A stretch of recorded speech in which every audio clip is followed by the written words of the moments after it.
All right. The button is pressed. I think we're live. Yeah, we're live. Okay. Excellent. So, welcome to Overgrow the System, to the free Rifleman.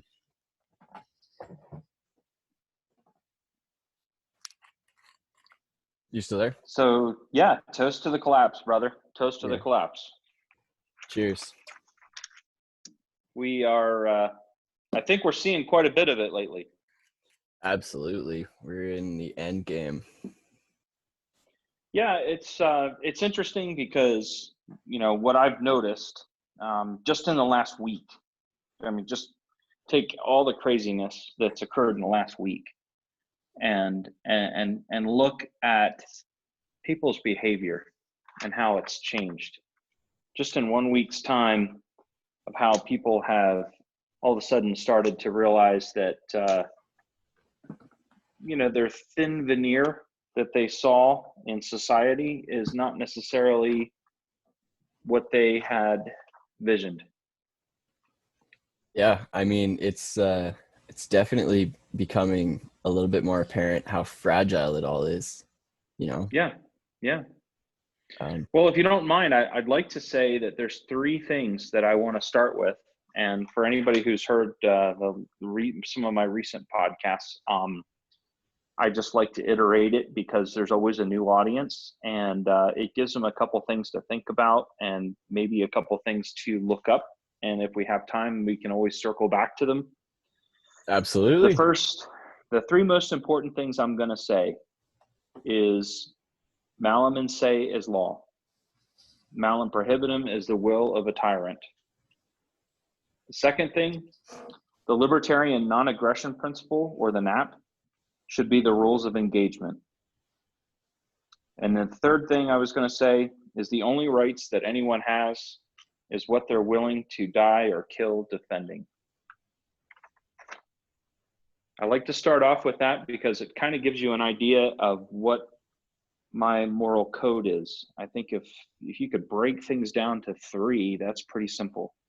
There's a lot of things that fit in threes. And so if you had to look at what my belief system is, they are congruent with those three. What does malum in se mean? Malum in se is Latin. It's a legal term, and it translates loosely to wrong in of itself. And what it means is that it's a given. It's almost like culture and civilization realize that they're wrong. Right. And the from a difference legal, difference between that and malum prohibitum would be it's wrong because I say so. Because it's prohibited, exactly. Malum in se is but from a legal standpoint, what is defined by malum in se law is it's don't do anything that produces a victim.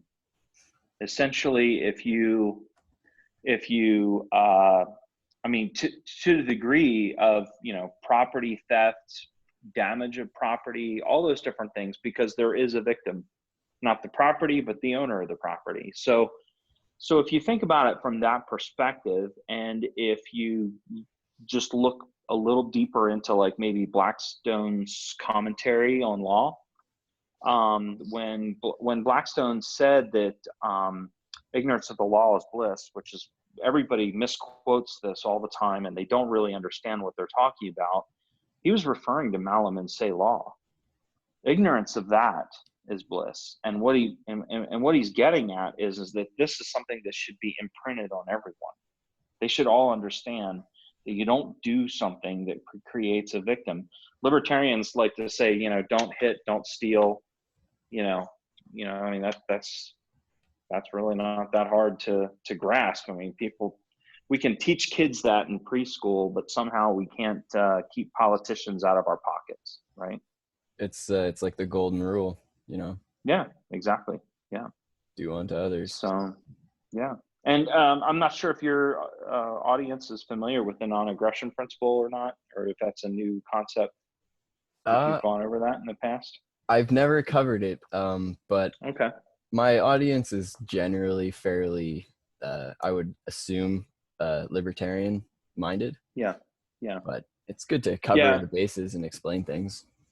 Yeah. So the non-aggression principle is a realized non-initiation of violence.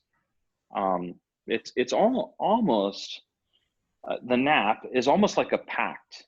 It is literally like a pact, which means, I won't do anything to harm you, as long as you don't do anything to harm me.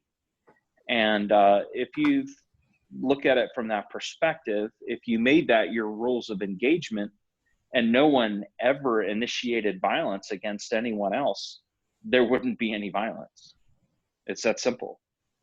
In other words, it takes a person breaking the NAP in order to have violence. And the second they do, at that point, your restraints are removed, your restraints in that pact, and specifically against the threat at that point. Okay. So if rules of engagement is a military term. I have a military background. That's what I do. And that's the way I look at things. And so, the rules of engagement are just, fairly straightforward, but it's essentially, do not engage unless this criteria is met. If someone initiates violence to you, then that is your rule of engagement. And so, some people will even say it in a different verse, a little bit more streetwise, don't start no shit, won't be no shit. Yeah. And I know that's probably offensive to some, but from a street language perspective, it's fairly well understood on the street. So if you think about it, it is universally understood, again, just like the Malaman say. And the problem is government.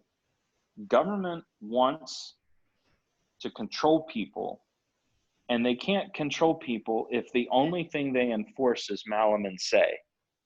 And the reason for that is because they don't get paid.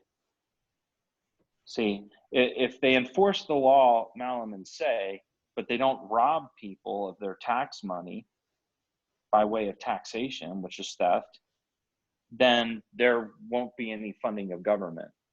Yeah, they So need their pound of flesh somewhere. that's right. And I don't remember the Roman philosopher that said it. It'll hit me like 15 minutes after we finish this, but basically, the more laws, the less justice. I want to say it's Cicero, but I could be wrong. But yeah, the more laws, the less justice. What they mean by that is that as so many laws come down, it gets to the point where it's almost impossible to not break the law. And if you look at society today, that it's very much like that. You can break 4 laws on your way home from dinner. Very simply. If you had a beer, because it's your birthday or whatever, and you drive home, in many areas, that's actually against the law, but yet you've not hurt anyone, and so that is one of those things that people don't understand. This is that government exists to violate the law. I That's looked it. it up, And and that quote is by Cicero. oh, excellent, good. So I saved you worrying about it. Yeah, see, that's one thing off my mind. Anyway, so those are the 3 most important things. The last one is actually just it's really simple, but it's actually, I made it up. And that is the only rights that anyone has is what they're willing to die or kill defending. The reason I say that is because it's quite apparent that the biggest offender of rights is government. Ironically, in the effort to try to protect rights, they violate them. Of Which, course. yeah, and so that is one of those things that is frustrating. And then, of course, there's, here in the U.S., we have the Constitution and the Bill of Rights, and I'm assuming that Canada probably has something that's fairly simpler or fairly similar, something that probably translates over. Maybe it's as complicated as the U.S. has become, or maybe it's not. I don't know, but what I've found is that the Bill of Rights was really just written to kind of write something. Like they wanted to put it on paper. Like I'm just not really happy with going into a central government without establishing these things. And so the Federalists and the Anti-Federalists were oppositional in the establishment of a central government. Prior to that, it was a decentralized government. The central government had literally no power. They were practically just tiebreaker and administrator. That was about it. And everything else was run by the states. And the funds remained at the state level too. And there was some issues with folks stating that the state governments weren't enough to deal with certain things, and so they said, okay, well, we're gonna go ahead and we're gonna amend the Articles of Confederation, which that happened periodically, but this had been after the war was over, the American Revolution, and they bring everybody in and they say, okay, well, now, and this is the other thing that's missed a lot. I want to catch this before I say this, and that is that because it was after the war, a lot of folks did not go. And because of that, it kind of left a lot more empty seats for Federalists who already had their plan on growing central government. Folks like Thomas Jefferson weren't even there. He was in France. He didn't even participate. He was in France because he was, at that point, I guess he had been appointed, or as he was working on different efforts with the French, and so I think he was the ambassador over there at the time. And with Benjamin so Franklin. it might have been, but I could be wrong. As that's one of those things where I remember reading it somewhere and I can't really remember where I read it, but the point is that there was a lot fewer anti-federalists to federalists, and so there was a lot of debate that went on, but they were sequestered in the sense that they weren't allowed to talk about it Sorry, outside of the Constitutional Convention, which we call it Constitutional Convention now, but that's not what it started out to be. It started out to be amending the Articles of Confederation. sorry. And quite Can I roll you frankly, back a bit here, Skip? yeah, please go ahead. Which war are we talking? Are we talking the War of Independence, or are we talking the Civil War? Oh, the War of Independence. Yeah. Bingo, bingo. So when you Yeah. got free from England. Yeah, that's right. Yeah, when we pulled off our shackles, Yeah, from our colonizer, yeah. if George you will. Washington, Yeah, founding. Gotcha. yeah. Probably one of very few colonization efforts that didn't end in communism.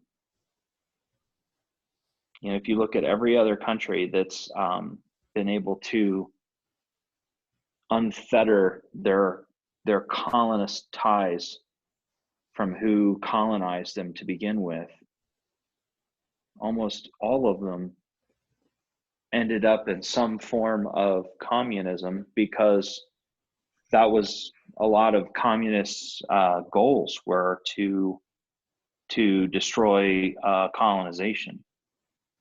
And so the U.S., being a very unique experiment, they said, no, we would rather rule ourselves. And if you think about it, the Articles of Confederation were designed to keep government weak. And it's possible that it could have actually gotten weaker.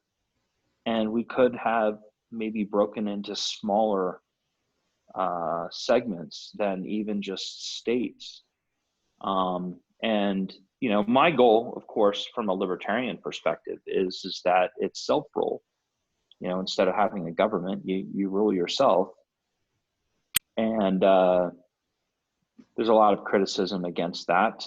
But what I would tell you is if you take all of those, well, what if, all these different scenarios, how do you keep people from yelling fire in a crowded theater? Those kind of what ifs people. Yeah, they try to catch you. Yeah, well, because the world would come to an end. Well, look around. We have all this government, and yet the world still seems to be a bizarro, crazy. You've got countries that may or may not be leaking bio weapons into their own populations. Yeah. I mean, controlling the market to the point where it's practically destroyed. I mean, okay, so if people were left up to their own accord, do you think we could have messed it up this bad? I don't think so. Yeah, I no, for really that you don't need think a so. central power. That's right. You need an Alexander Hamilton to come up with the plan to rob people and then basically charge them usury and try to give the bank the power to essentially the bank has the power to tax. I mean, technically it's the government, but we know that the relationship between a central bank and a central government is a very it's a very destructive one. Very incest. Destructive, yeah, and it's destructive to people's purchasing power. And then what they'll do is they'll turn around and they'll lie to you and say, yeah, but look, inflation is low. Well, what did you account for in inflation? And then you look down in the little, the excluding rules down at the bottom, and they don't count energy, they don't count food, all the things that people need, right? And none of those are counted in inflation. Yeah, the daily you know staples. Why would they put yeah, that in?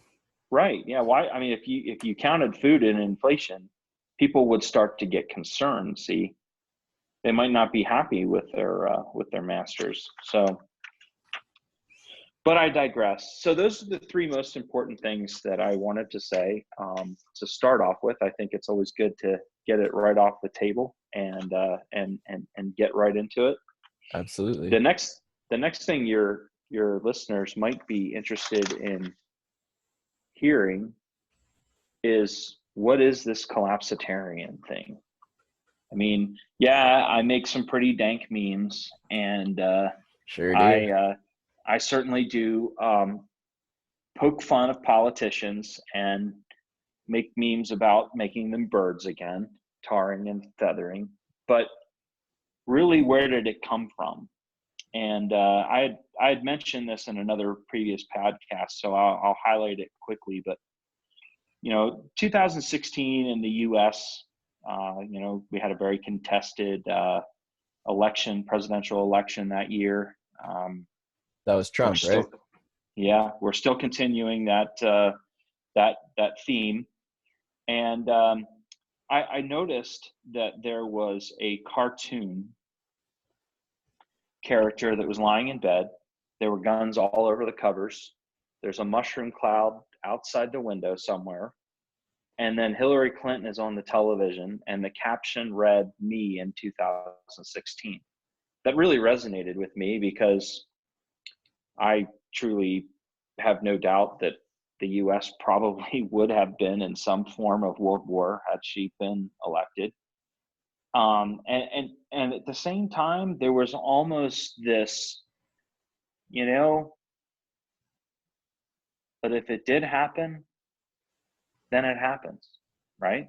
Yeah, And kind of and, like and that if it's gonna and that's end, let's push the button. yeah, yeah, and that's hard. That's hard to actually accept inside yourself because, I think that most people want to see justice. They want to see, you know, they want to see people live about the golden rule and different things like that. And it just seemed like that was so impossible in 2016. So by 2018, my my epiphany came when there was a 2013 web comic called On Fire. There's a dog wearing a hat, sitting at a kitchen table. The room is engulfed in flame, but the dog smiles and says, This is fine. "This is fine. This is fine." So, collapsitarian, why? Why do we do this? Well, it's about shaping a mindset. To me, it's being a survivalist with a conscience and a sense of humor. And that means that you have an understanding of malum and say, as we mentioned earlier. You enforce the nap, which is defense. And there's this idea that there's no self-ownership without property. Everything is based on property rights in libertarianism. So collapsitarian is literally to me, it's almost a evolution beyond libertarian, just simply because I think that more and more libertarians realize there is no making a libertarian, state or a libertarian country. None of those things are possible. Libertarian, the word itself, was coined in 1971.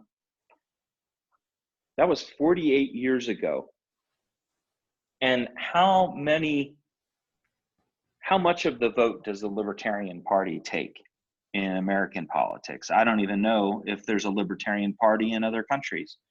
Probably in Canada, but There is, yeah. but the fact is that it's a bridge too far. All of the food is already spoiled. There is no saving it. And so it's a mindset. Collapsitarian is about shaping a mindset. You're not going to have this wonderful little beautiful house with a picket fence life like a lot of people have been lied to. And I'm not even saying, that American dream concept, we know that sometimes those things are there just to be able to sell things. Yeah. But again, it's about surviving. It's about being a survivalist with a conscience. And the reason why I say that is because I don't want people to get the idea that, collapsitarians are people who are just going to not put food back. They're just going to come take yours. And that's not what a collapsitarian is. A collapsitarian enforces the nap. They don't violate it. See? So to It's me, sorry. at this point, yeah, go ahead. It's kind of interesting how the fucking word, sorry for swearing. The No, word libertarian was only defined in 1970 or whatever, but if you think about it, the American Revolution way back in 1770, that was pretty libertarian.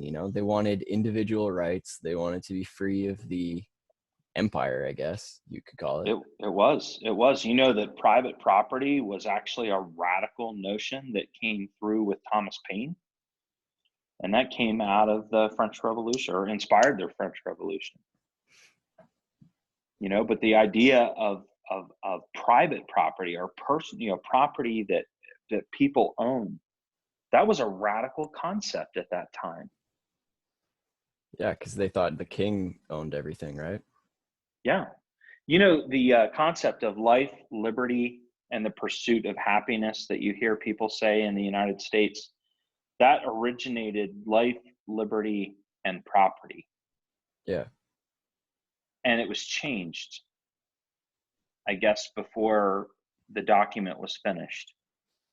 And I like to go back to that pinnacle moment when it was being handwritten and think about, had they left property on there, life, liberty, and property, they wouldn't have been able to tax you.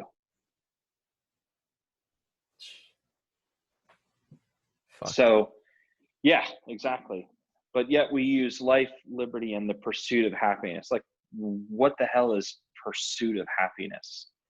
I mean, to me, if, say, for instance, I was a hedonist, well, the pursuit of happiness is whatever I want. And if I have to take it from you, then that's what I'll do, because that's the life of the hedonist. So So unfortunately, I think they had a lot of naivete about where society was going to go after they wrote some of these things, because they didn't realize, I think, how dangerous the world was going to become after. And I don't say that in the typical terminology of what you would hear someone say when they said, yeah, but they didn't know that AK-47s and AR-15s would be so dangerous. No, that's not the intent of what I'm saying. I'm talking about how twisted politicians would do things to be able to rule others. And I don't think that they realized exactly how what the totality of all of that, and how it became later, with the robber barons and all those different things that occurred, during the industrial era. And you look back at the founding of the country, they had this view, people shared a faith, and people shared, in their community, and they were very community oriented. And then as history moves on, it becomes a lot more manipulated by governments involved in markets, FDR making the depression greater. You have all those different things. And I don't think that they really, when they coined the words life, liberty, and property, and then kind of, oh, we'll change this to pursuit of happiness. I think that was a mistake, of course. And of course, the 3/5, all those things, those were mistakes as well, the way it was written. So what do collapsitarians do? Well, they accept and they prepare for the next chapter. And that's the realization that the problems of today won't be solved without a collapse. Yeah. It's And going the to get reason I say worse. that, yeah, and the reason I say that is because your owners won't allow it. I like how you So defined it as a survivalist with a conscience, because yeah, yeah, because a lot of people have this misnomer, and I make a distinction between collapsitarians and preppers and survivalists. Survivalists kind of got a bad rap because people kind of see them as being a threat to their neighbors, because they're not going to be there to maybe work and help with their neighbors and different things like that. They're not going to be a person who helps the community when the community is in a downward spiral, because they're more concerned about, well, just stay off of my land and we'll be fine. And I don't really fault a survivalist for having that mindset, because ultimately their survival is paramount to anyone else's. But when I say with a conscience, what I mean by that is that they will work with other people, because from an Austrian school of economics perspective, you realize that it is out of self-interest that we work together. It's not about what I can get from you, and it's not from you about what you can get from me. It's about the fact that we can work together to accomplish a goal and achieve more and than either of us alone could get. that's right, exactly. And so I look at collapsitarian as a lot more, quite frankly. A collapsitarian is going to be a person that in their neighborhood, every single one of their neighbors comes to them and says, hey, I was wondering, could you help me with, they're a person that people go to instead of a person that people stay away from. You see, there's a difference. And, I know some of my dank memes come across, pretty strong sometimes. And I think it's because I tend to enjoy that jolt that people experience sometimes when they're first faced with some of the things that I say. And then I can mold and shape what it is that I want to say to an audience that at that point kind of understands it a little bit better. And I have a joke every now and then because people are like, collapsitarian, what's the difference between that and a prepper? And I said, well, a prepper puts a whole bunch of things away, and maybe they have some skills, but really what they do is they just they kind of hoard things, or stock up a whole bunch of food, and they hope that nothing ever bad happens. Whereas a collapsitarian prays for it every day.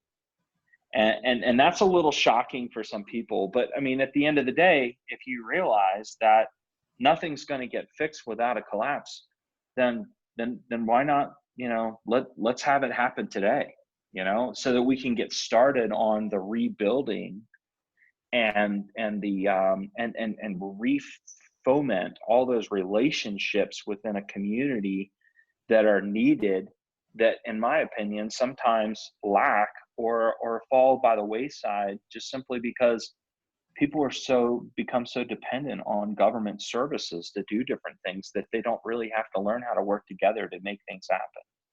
Sort of like how people don't interact with each other because social media has disrupted that ability to relate to other people on a personal level. And I think that it's very telling that government is the greatest hurdle in the way of freedom. And it's also telling that it seems like it only moves in one direction, which is more and more and more egregious on the individual. And that timetable can vary, but the direction of travel is always the same. And the only time that direction of travel stops is when what happens? When A you collapse. have a revolution, you have a war, you have, a reckoning, if you will. There's a lot of different things, but yes, a form of collapse has to occur for that to stop. And so, yeah, that a lot of that is where this came from. I noticed that there was a need, because a lot of people do things out of fear. If you noticed any of the stories about people running to the grocery stores and emptying shelves, and I heard a couple of stories today from some of my coworkers about, their wives went to the grocery store and they couldn't get any bulk bags of rice or beans or different things like that. And yeah, it could be explained, or maybe it's not explained. But what I would tell you is that a lot of this is involved in psychology. The markets kind of operate in psychology. When a whole bunch of people start buying stock, what happens to the stock? It continues to go up, right? Because, well, if they're doing it, then I should do it too. And so collapsitarian, the intent is to take the psychology, instead of having fear, it's to fight fear by facing it head on. And I think that that's important because, I had somebody tell me once, and I've tried to apply this to everything that I do. And that is, don't ever run from something, run to something. And the reason for that is because if you run from something, I don't know if you've ever been chased in the dark. Do you ever have the hair go up on the back of your neck and you don't know what it is that's behind you? Absolutely. Okay. So I went bow hunting when I was a kid, and I was on a trail. It was dark. I'm using a little red light to get to my tree stand. This is, sometime in the mid '80s. And I'm getting, so it's a mag light. Mag lights were all the little mini mags. They were all the rage then. And you're using red to keep your night vision. Attaboy. That's right. Yeah. And so I'm working my way to my tree stand, and all of a sudden I hear something behind me. And when the woods is quiet, one deer making noise sounds like you've got a herd of buffalo coming after you, because the woods are so quiet. You're being really, really careful about every step you take. On the East Coast, there's a lot of leaves, about that time frame. And so you have a lot of leaves that you're stepping on in the woods and things like that. trying to get to my tree stand, and this deer just started running, and fear hit me because I didn't know which way they were running to. I didn't know where they were running from. I didn't know if it was a buck or a doe. I had no idea, but I started running to get to a tree to get behind it. But you know what I lost when I ran from something out of fear? I lost my head. I did not have a rational, coherent thought go through my mind at that point. And what I realized is that I was running from something instead of running to something. And so you see this in the markets, people dump stocks out of fear, and then they lose their shirt. And so you'll have people that will go out and they'll buy gold and silver on a credit card, which is really stupid, but they'll do it. They'll do it. And they don't realize that they're never going to get that money back for that precious metal, because that precious metal really is just a hedge. It's just a hedge in case things go bad, but they don't really fully understand how the cycle of money works, and how we're not really in a cycle of money right now. We're in a fiat.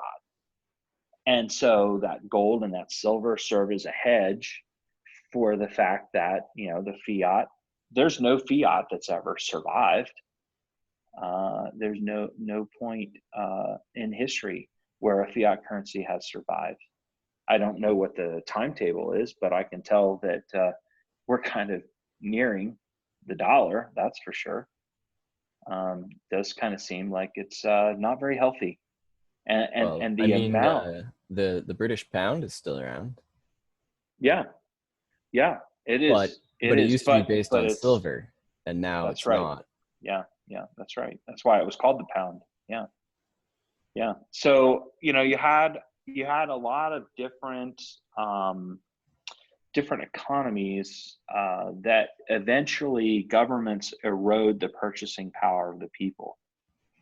And that's what people have got to understand. This is a crime against them.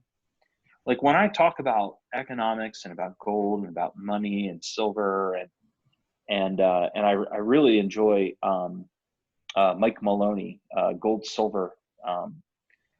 He does a really good podcast on the history of money, and I think it's a 10-part series, and it's fantastic.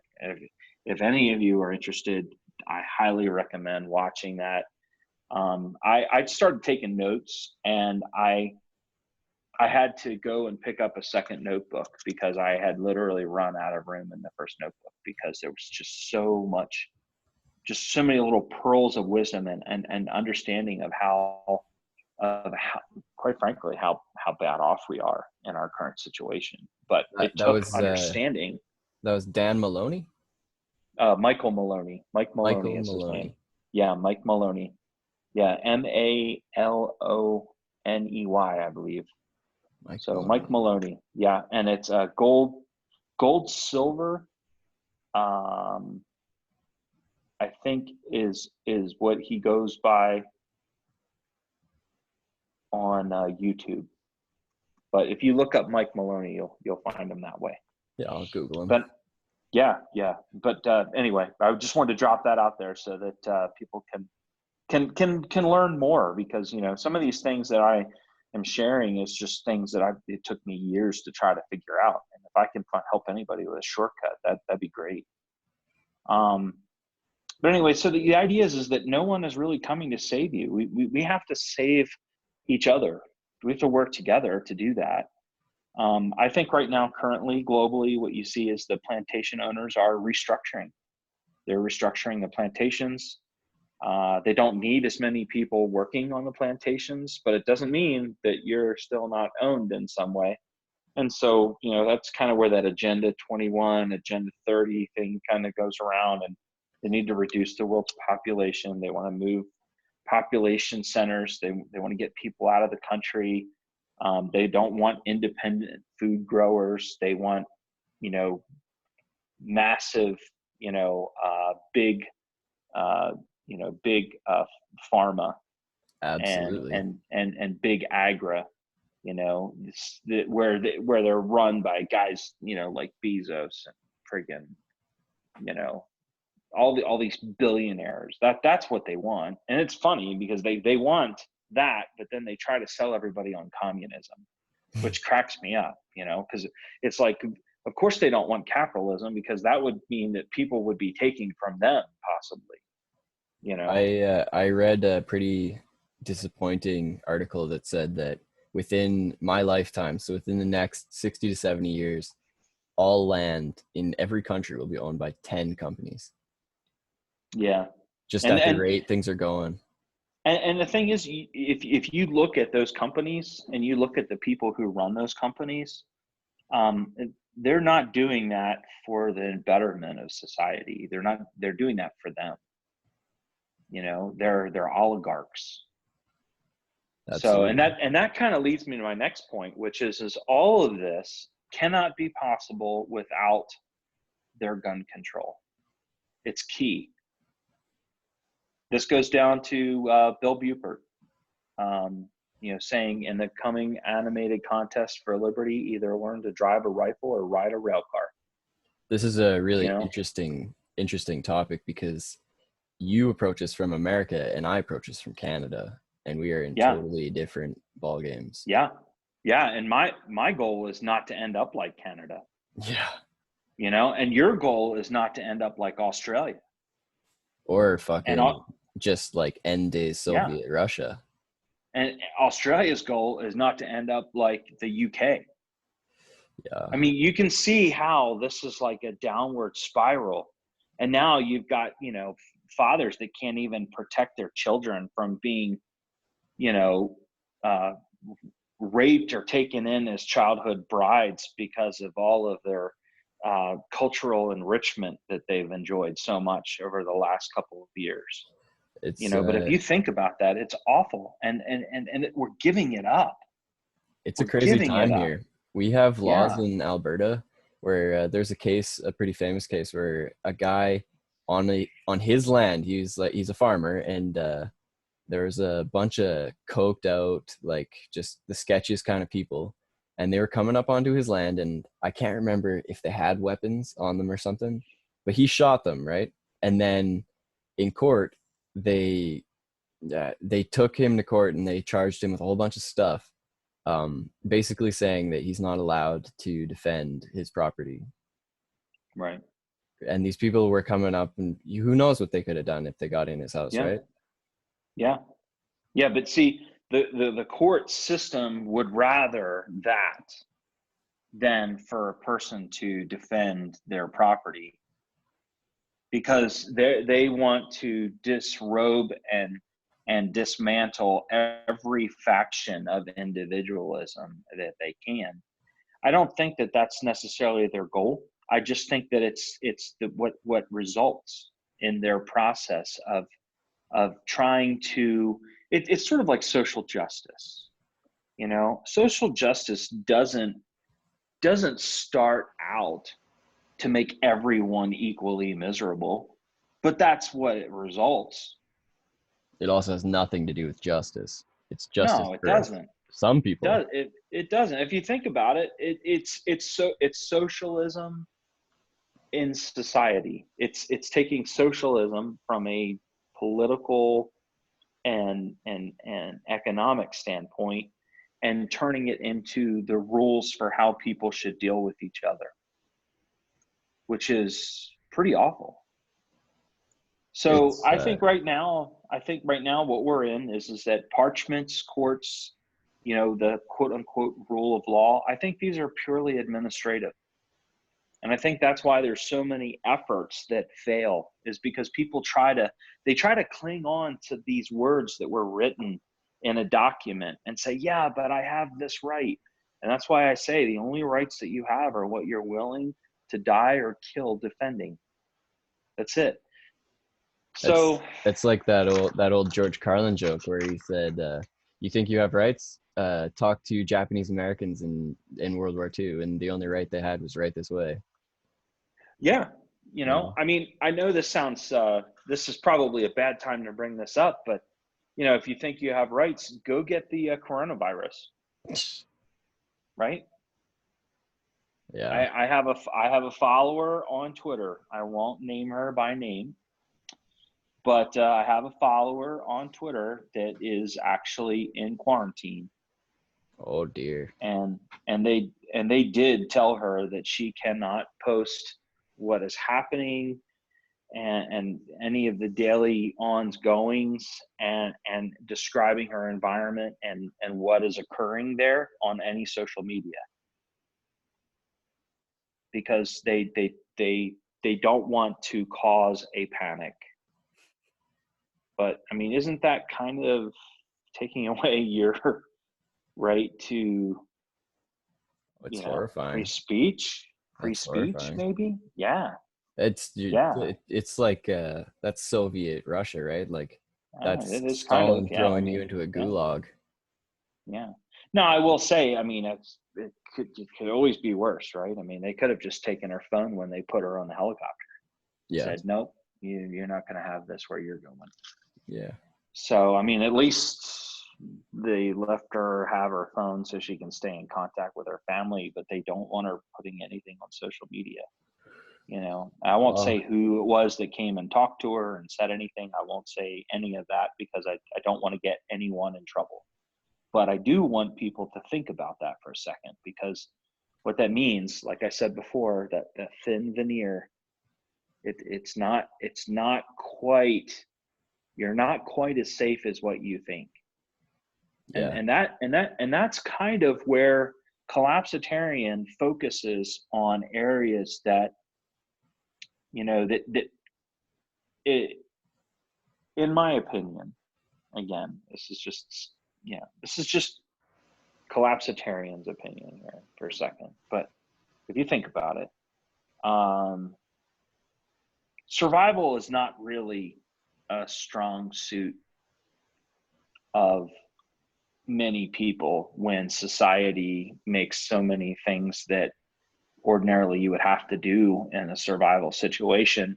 Uh, it has a way of making a lot of those things, readily available. Push a button, makes coffee. Push a button, your soup's ready. Push a button, your house is warm. Flick I a mean, think light about switch. it. Yeah, flick a light switch Yeah. and your fireplace comes on. Now you don't even have to push a button. You can have Alexa or Siri do it for you. Yeah. So, so that kind of gets to survival. And I like to cover survival. It's one of my favorite things, and I know you had mentioned it as something that we could talk about. It fits in really So well with the homesteading agricultural yeah, area, right? yeah, exactly, yeah, and that's key. And I kind of break it down into some areas. What I tell people, because right now is a good time for people to make an assessment and take a look and take stock on where they are. You had a panic in the markets, you had a panic over a virus, and now you've got a panic in the grocery stores, right? Yeah, the You got people dominoes, right? yeah, you got people forming lines to get food lines, stuff like that, right? We have this system, just in time called, right? JIT, right? Just in time delivery. It's just, I get food when I need it, but I don't have extra food. Why? Well, I don't need it, right? I mean, that's the way people think. It's like bad things don't happen, right? Or if they do, I got 24 hours to run to the store and go get the stuff I need.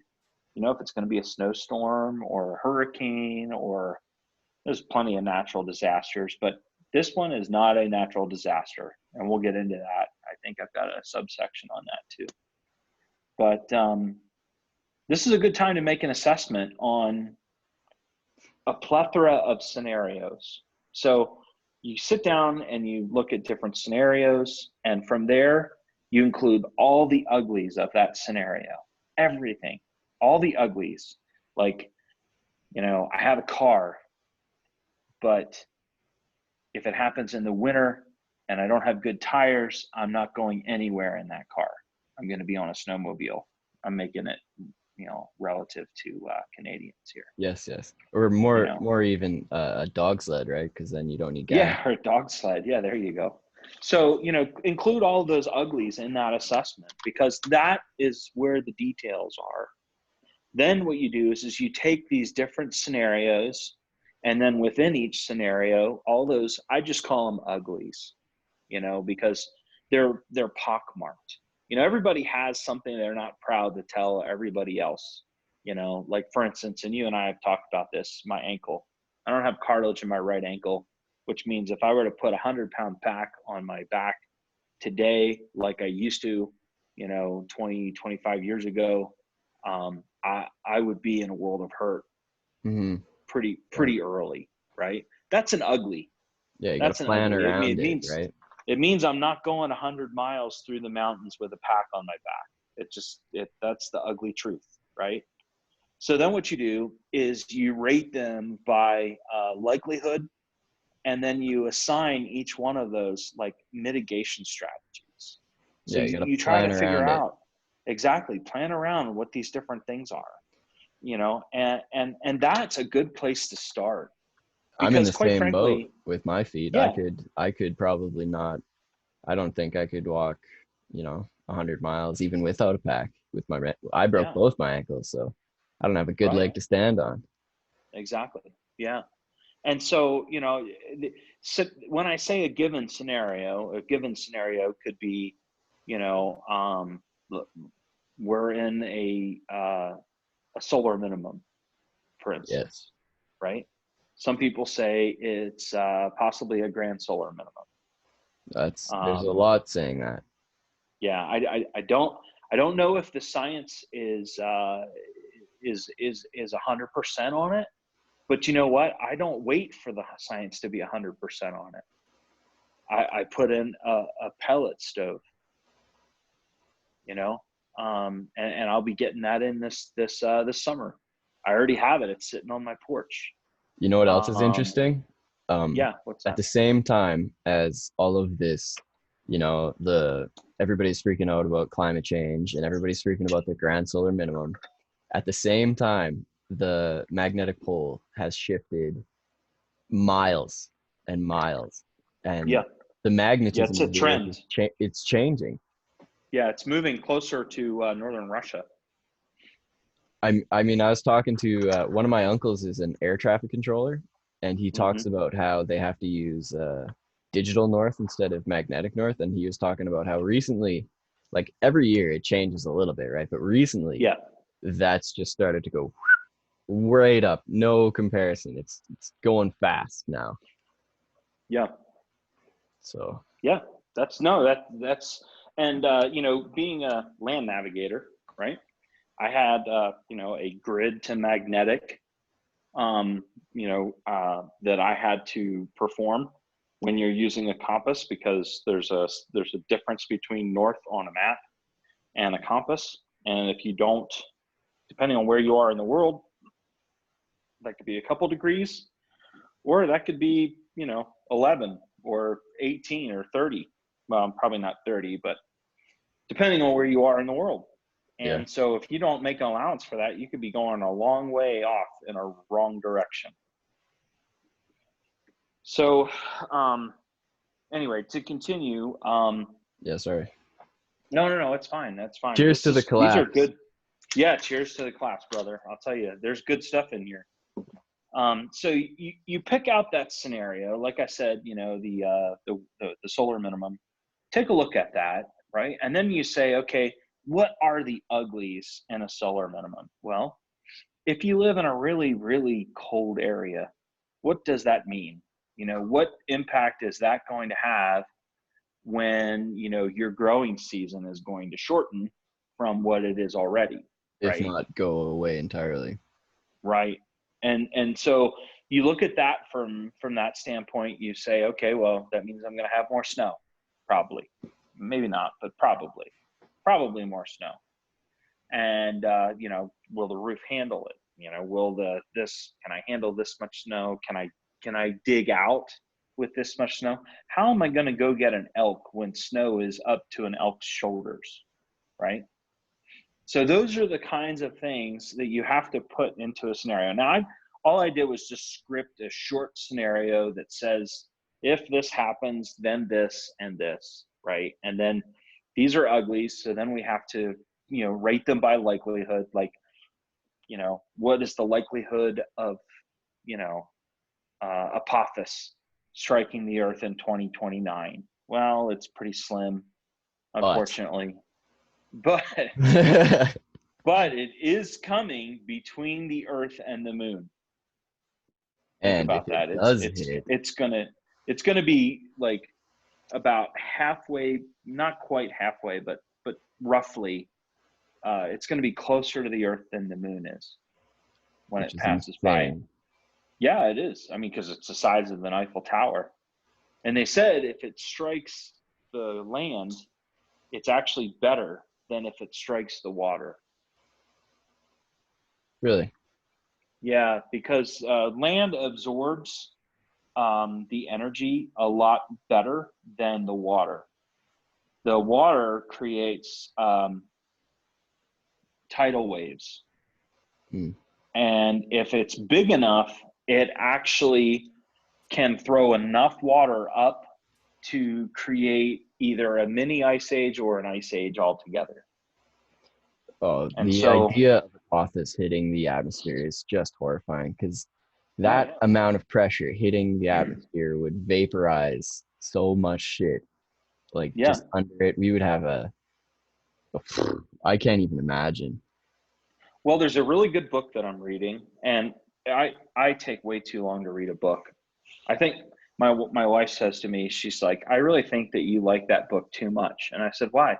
She's like, because you're afraid to finish it because then you have to put it down. It's like I'm savoring it. Like some people will drink one glass of wine, but they'll drink it so slow that they're just kind of really enjoying that one glass. Well, that's kind of how I am with a book. It's also because I have ADHD, and it's also because I have way too many projects than what I have time in the day. But I still try to fit it all in there somehow, just like we're doing this podcast. And Absolutely. we had a couple attempts at doing this previously, and I'm really glad we're getting to it. So, It doesn't help that we're both pretty ADHD, but right, exactly. I've been Yeah. reading some books on ADHD, and it turns out our kind of people, we really do best in that kind of environment you're describing. Like if we have Yes. 6 different projects that we can do at the same time, that's how we're happy, you know? Yes. Yes. And it is about happiness with a person that's ADHD. For instance, if you ask a person who's ADHD to learn something, if it's something they enjoy or they like, they'll be the best at it. But if it's something they don't want to do, you might as well just give up. Just give up. Either find a way to get them to like it or don't even bother. And that's kind of funny because that describes my childhood when I was in school. I remember just fighting tooth and nail, over phonics, because back then, English and you're learning how to write, and you're learning how to form, words and things like that. You had to do everything by phonics, and I remember my mother just fighting tooth and nail with me. Same way with the times tables. I was the same I way couldn't with get the math. Yeah, I couldn't get the times tables straight to save my life. Every now and then I find myself, there's like four, like somewhere in the middle of the times table that really mess me up. And it's somewhere between the 6, the 7, the 8, and the 9s. And, like 6 times 6 is 36, right? And then it's like, and then 6 times 7. Ooh, I'm not real sure about that one, and then you keep going. There's like 4 or 5 in there that I forget every time. And I've always been that way. It doesn't matter how many years go by.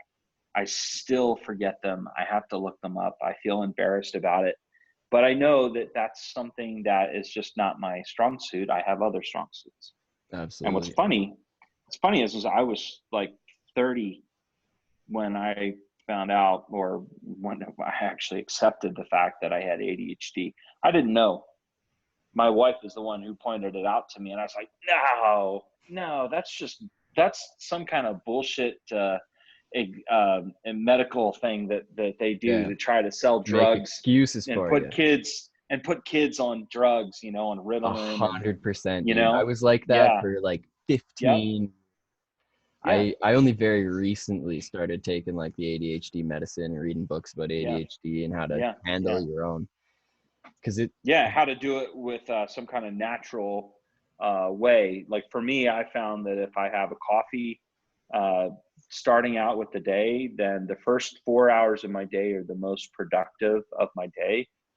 And then after that, it kind of goes downhill unless I have more coffee. And it's probably better that I don't have too much coffee. So, I but mean, that's what the books say. The books, they're yeah, very clear on the fact that if you yeah, have ADHD, before you're medicated, it's like almost 99% likely that you're self-medicating. And what that just hmm, means is you find something to jack up your dopamine levels, which coffee would yes, do, right? It stimulates you. yep, yeah, And yeah, it's totally yeah. And wild.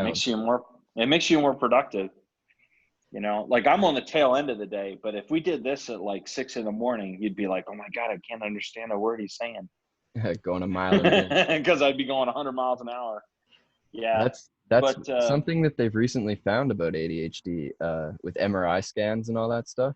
Uh, yeah, they've actually realized that our brains fire in completely different areas as a normal yeah, person's brain, and a normal person's brain will put out dopamine in their frontal cortex, which like controls your emotional regulation and like depression and all of like the normal human things, right? But ours is yeah. so focused on squirrel or I got to go cut Hmm, firewood or like just random yeah, three different directions that we don't focus on that area, and it gets starved hmm, of dopamine.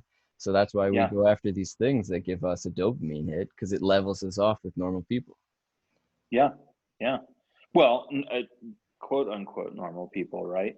Well, absolutely. So, so this is okay. So after we talk about the assessment and the scenario, and we, rate them by likelihood, and we develop mitigation strategies, and this can work for anything, really. I mean, this you could apply this to economics too, or an economic situation, or just your own finances, right? But Yeah, after that, then finding your uglies and figuring out how yeah, to remediate that. yeah. And then if you look at it, you can base this on a given location, right? Because, the things that can happen to me in my scenario where I am in Arizona is going to be drastically different from where you are, right? So it's based on location. And in some people's case, they say, look, I'm only going to be here for another year and I'm moving to, I don't know, wherever, Texas, or just pick a place on the map, right? And X. that's where I'm gonna, and that, Alaska or whatever. And so then at that point, you want to have your scenarios figured out for the next year. Then you want to have scenarios that cover that process of moving, because you got moving expenses. What happens if a catastrophe happens in the middle of all of your things being packed up and it's being shipped there? You don't have anything, right? So I mean, these are things that white knuckle me a little bit, is being out of my element and out of my comfort zone, right? And so you look at it from that perspective. So you've got like a coverage plan that gets you through whatever type of emergency that could be. And then you have your whole new place that you've got to have your scenarios and your and things rated by likelihood. It takes the local perspective and the local aspects into consideration for that, for you to develop those mitigation strategies. If you were to move from where you live now to Alaska, not that much would really change drastically. But if you were to move, from where you are to, like, say, Florida, there it would be a literally night and day difference. Just not just culturally. Plus, you'd get to meet Florida man. But the point is that you would have this whole other set of scenarios and different things that you've got to figure out. Like, instead of bears trying to eat you, you've got alligators, or Yeah, different things like that. So totally that's out a of my element. totally out of your element. And me too. I don't like alligators, although I have eaten one and they do taste good. Oh wow. They have almost. Have you ever had scallops? Yeah. Okay, so they almost have a similar texture to scallops, only they're a little bit more chewy. Wow. Yeah, so they actually are pretty good. I mean, people who eat alligator, it's some people talk about them, being backwoods and all that kind of stuff, and not very intelligent or anything like that. But that's usually people who have never had alligator. It's Because I it's funny that you mentioned eating alligator because that would be the predator down there. Because I've eaten bear. Yeah, yeah. Yeah. See, I would look at bear and I'd be like, I don't know. I heard bear is really greasy. It was And de down fucking delicious. That's funny. And down here, we actually have like javelina. We have mountain lion. I don't know that mountain lion would be really tasty, Yeah, I although don't you know if could I'd eat a eat it. mountain lion. You could eat it, but you know what they say, the best way to go mountain lion hunting is to just go walk in the woods. They find you. Yeah. Well, I mean, I got an uncle that hunts mountain lions, and he uses hounds Yeah. to send them up a tree. Oh yeah, yeah. No, Right. that's the Rhodesian Ridgebacks. That's kind of a popular dog down here for hunting for people who do go mountain lion hunting. But here in Arizona, you can't use dogs to hunt them. They don't want it, and I think it's mainly because they don't want the dogs to interfere with other wildlife.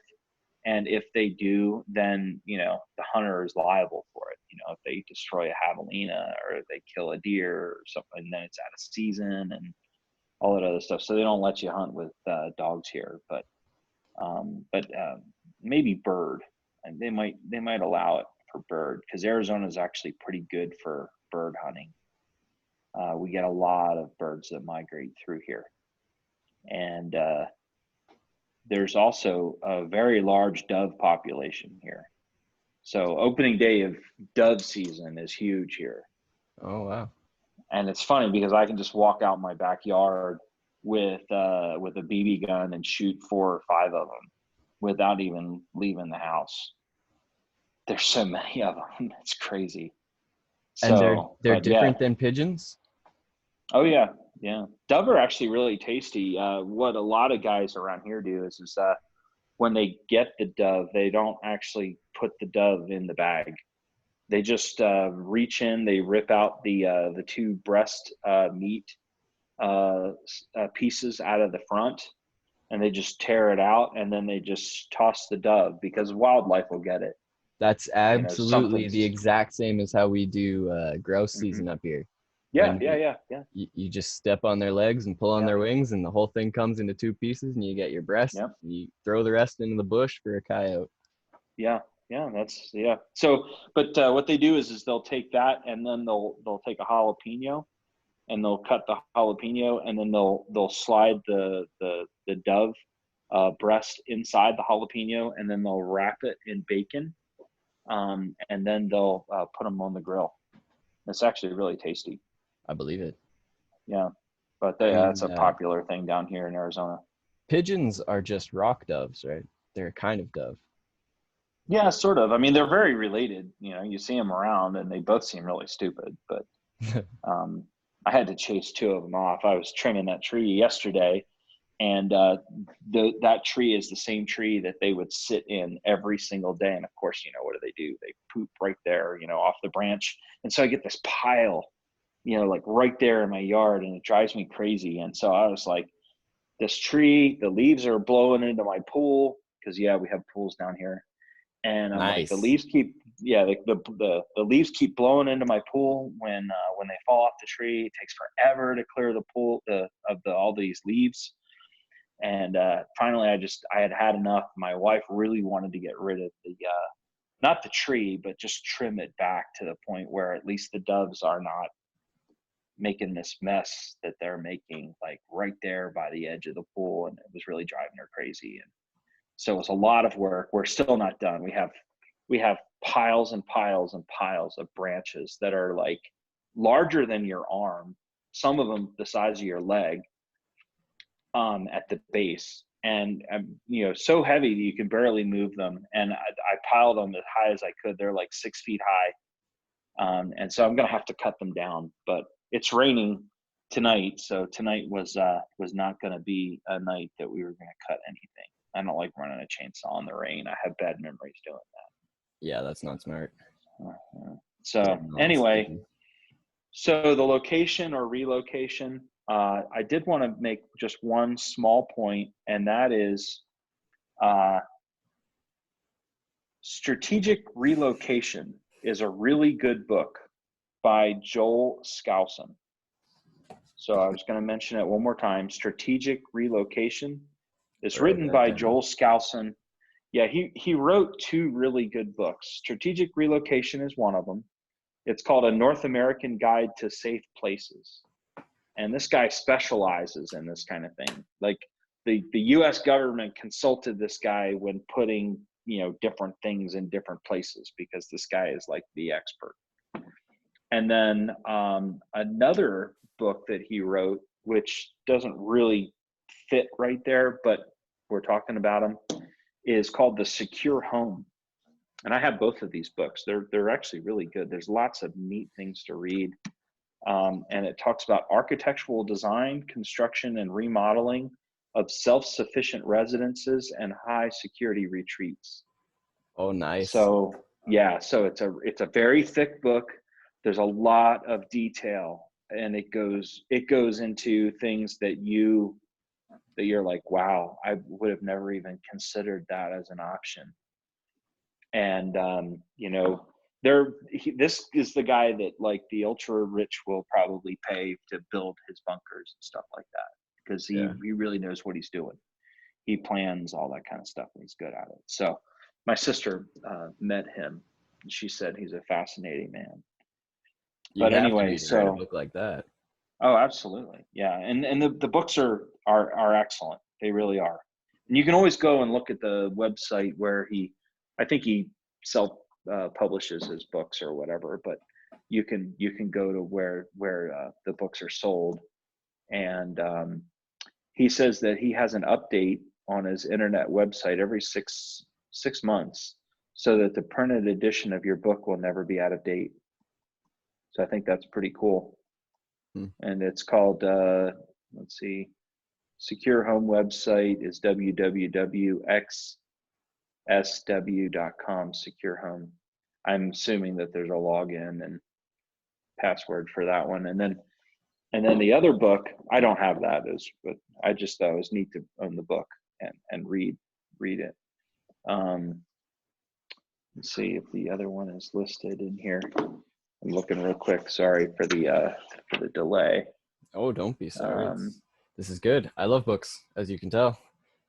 This Yeah, it bookshelf doesn't. is all mine. Yeah, I did see that behind you, actually. That was actually good to see. So I'm not sure where, but if you look up Joel Skousen, immediately it'll take you to Strategic Relocation and his website. So I wanted to mention that.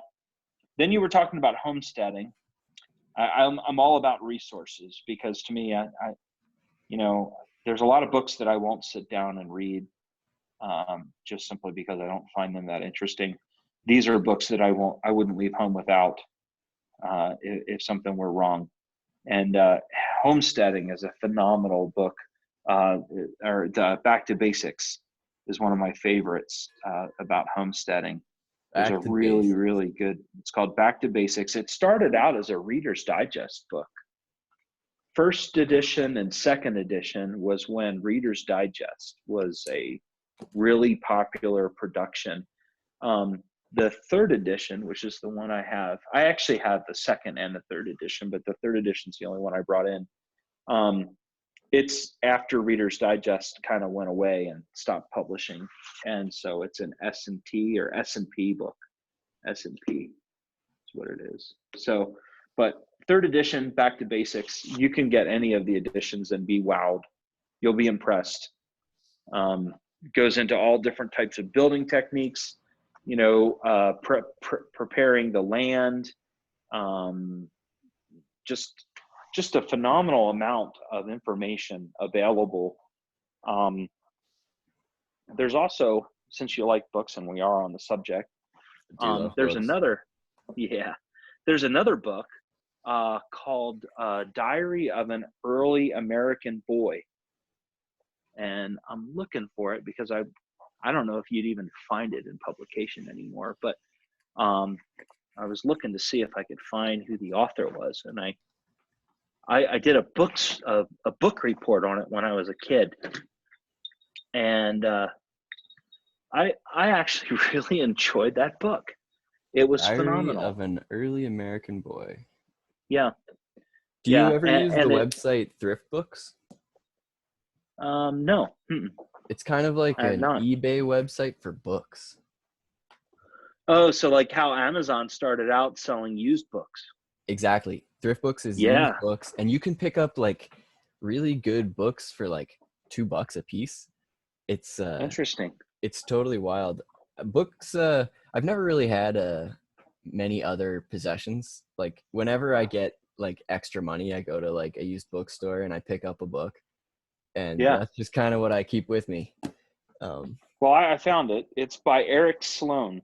Eric Sloan. And yeah, it's Diary of an Early American Boy. And it, I guess, um, let's see, it's about Noah Blake, dated 1805. And it goes step by step from the time they just showed up and started They're putting their land pegs to in the work. ground. Yeah, marked off their Yeah, stuff. to the point where they're building bridges and making tools and splitting lumber and stacking wood, how to stack wood without it falling down. I mean, just I grew up in the woods, and so this book was phenomenal, all the way down to there was a water powered windmill that they That, had that sounds for their, awesome. and then a sawmill. Yeah, a water wheel powering all their Yeah, saws and yeah, their grain yeah, mills. yeah. So, pretty neat. The millstones, and they go into pretty good detail about all the different tools that you need to do things. And I'll tell you right now, there's a resurgence of guys that really want to get back to hand tools, and you can find people who do this and get into these hand tools. I'm going to switch earpieces just so don't panic. Oh, no worries. Okay. I was looking on my shelf there for a book because you were talking about the Reader's Digest, and I'd found a used copy of this Reader's Digest popular mechanics book that was published in like, I don't know, like Yes. 1910 or something, and they had unbelievable blueprints of just every sort of project you could ever want to build. Yeah. But I don't have it on my shelf. I think I might have given it to my little brother as a Christmas gift this year. Now that I Yeah. think back The about it. popular mechanics. Yeah, they're really good too. I like those. I like Like, those. I found that a lot of guys. I talk to people who are like, I want to get into knife building, or I want to get into blacksmithing, or speaking of which, yeah. this is the best book I ever found. Can you see that? The Art of Blacksmithing by Alex W. Beeler. I gotta write that down here. Oh, this one was freaking a good find. It's published way back in the day. I don't know why, but for some reason, books that were printed before, like the 40s, they describe things better. They have better information. It's ever Yeah. since that, things just went a long way downhill. But Yeah. this is a good Yeah. book. Well, I think too that people look at it as more of a hobby, whereas then it was more of a way of life. Yeah, absolutely. If you You couldn't know. fix that wagon wheel, you were down and you weren't going anywhere. Well, and this is one of the notes I put in here, was that homesteading is a lifestyle. Now, I am not a homesteader. I find it fascinating. I love it. But unfortunately, I didn't get the bug early enough. And I think that homesteading either takes a younger age or a lot more money. The amount of money cannot be Yeah, stressed enough. yeah, yeah. It's either one or the other. Like if you're 20 and you're starting out and you have nothing, then all you've got is elbow grease, and guess what? You don't have anybody that you disappoint but yourself. But you wait until you're later in life, or you're married, or you got kids. Yeah, Now homesteading absolutely. it's just going to take money, because you don't have enough elbow grease, and especially if you're in your 40s, forget it. And you can't risk it. So You got to yeah, support your yeah. family. There is a guy that does homesteading that I watch on YouTube. I can't remember his name, but I do find him really fascinating. Curtis Stone. Um, uh, it could be. The He's a name doesn't pretty ip a bell, but he's a pretty good homesteader guy on there. I can't remember the name of this guy, but I wish I could. If I opened up my computer and started looking on my computer, I would just get distracted and not stay 100%. on my point. Yeah, so I'm just sticking to my Yeah. notes. Moving on. That's why I write my notes out and not put them on my computer. Hey, this is It's just good. because, We've covered a lot of info. yeah, good. I got a little bit more. I got about a page left, page and a half left. So let's see. Okay, so online sources. I had a couple online sources I wanted to share that I think really helped shape my mindset. James Rawls, by the way, great author. His novels are really good. Survival blog. He lives up in the American Northwest. He calls it the Redoubt, the American Redoubt. But the survival blog is one of my favorite sites to go and read. He uses a kind of like an old way of blogging, like the way the stories are and the way the line is and everything. But, at the end of the day, it's like, it's what he's comfortable with. It's what he wants to do. He's not going to change the whole website and the process. He has it working like a Swiss watch, and he doesn't Yeah. want to change anything. And I applaud him. I think he's brilliant. I think he really has grown a tremendous business. Now he's got like a preparedness, sales and different things like that. And essentially he's self-supporting. How do you spell his And last name? that's Rawls is Rawles. James Rawls. Rawls. All right, I wrote Yeah, that down. yeah, and he wrote quite a few books, and I'll feel bad if I don't mention the books, just simply because you never know, he might end up listening to this. So Patriots. That'd be awesome. Patriots was the first book that he wrote. I have both of the Patriots. I have his original one that he wrote, and it didn't get popular right away. And then all of a sudden, boom, he rewrote it with a different publisher, and it got really, really big. It's slightly different than the first book, but they're both named Patriots. So I have both of those. And then he has Survivors. He has Expatriates. I think I forgot one. There's Liberators in there, and then Founders. So they're all novels. And I'll feel bad if I miss one, but those are the only ones I own. But anyway, his books are great. They're actually fascinating. I really enjoyed them. And of course, from a survival perspective, they kind of give you a lot of things to learn in the book. Like when you read it, there's a lot of how to, and provide you some know-how about different things like that you may not know otherwise. And he does that through a novel, which I think is fascinating. So that's another good one that I would say, James Rawls, his books are good. The survival blog is good. I don't know if the books helped, get him on his feet to where he was able to get the blog going. But when the blog first started going, I wrote under a nom de plume for him for a short period of time. I had a hard time keeping up with it and life in general. And so it kind of dropped off. Same way with ZeroGov.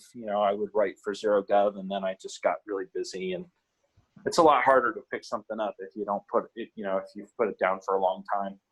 So, but anyway, so James Rawls, great author. Another place that I like to go to get information, and this is more of like for news, because I don't watch the news. I Yeah, don't me have neither. cable television. I think that would be a waste of time. I could be doing cool things like this instead. So, Absolutely. Economic Collapse blog,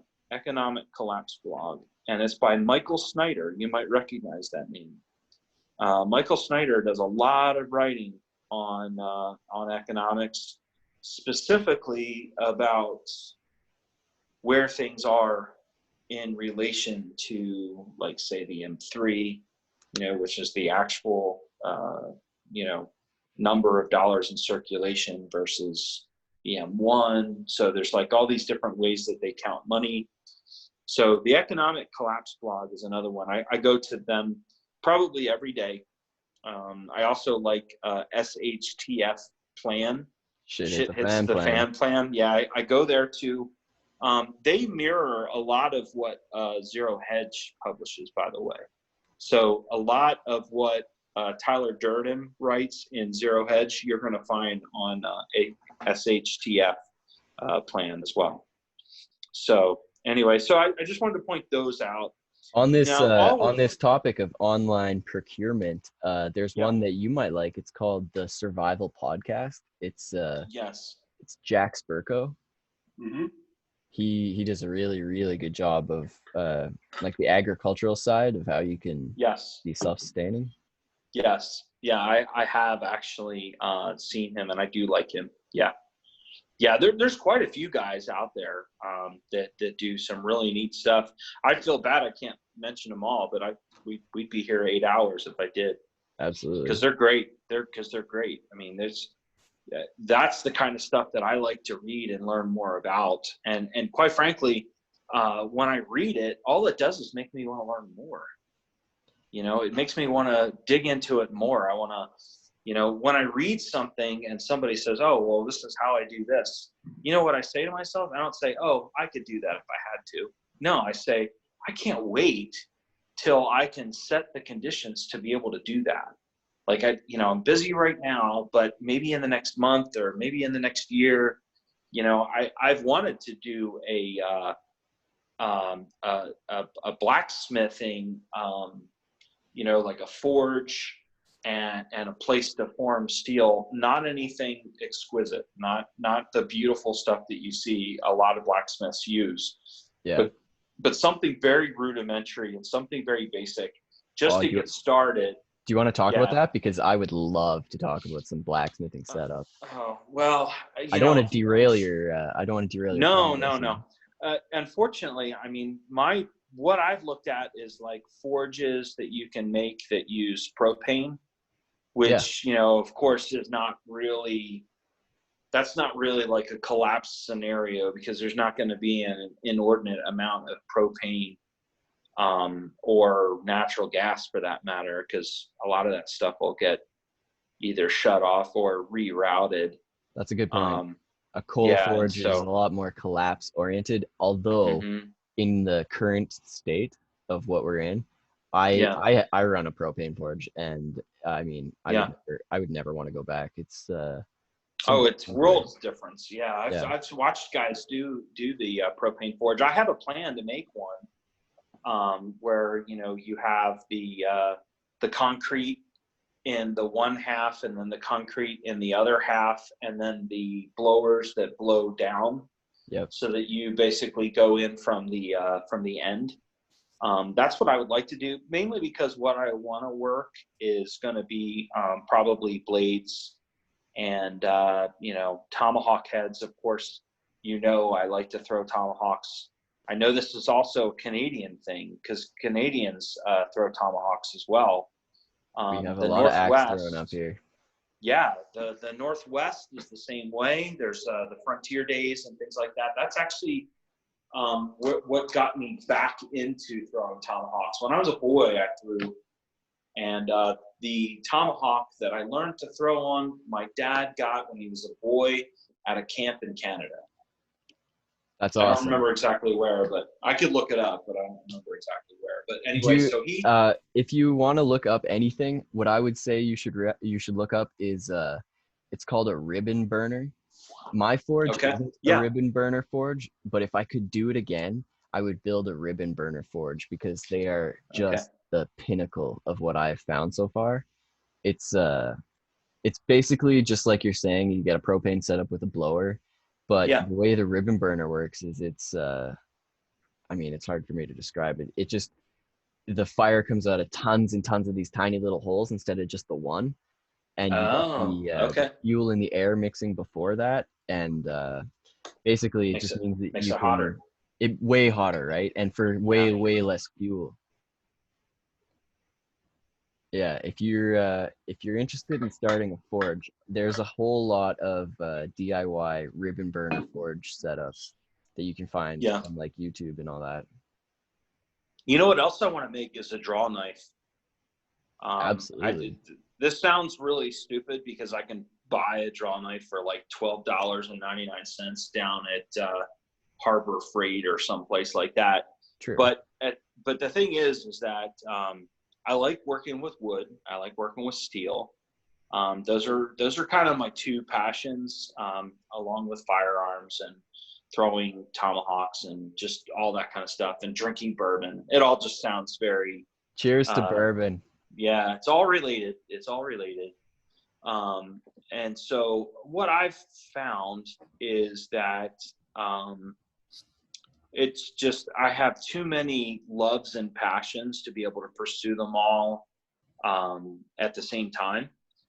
And so I try to keep about three crazy ass projects under control at a time.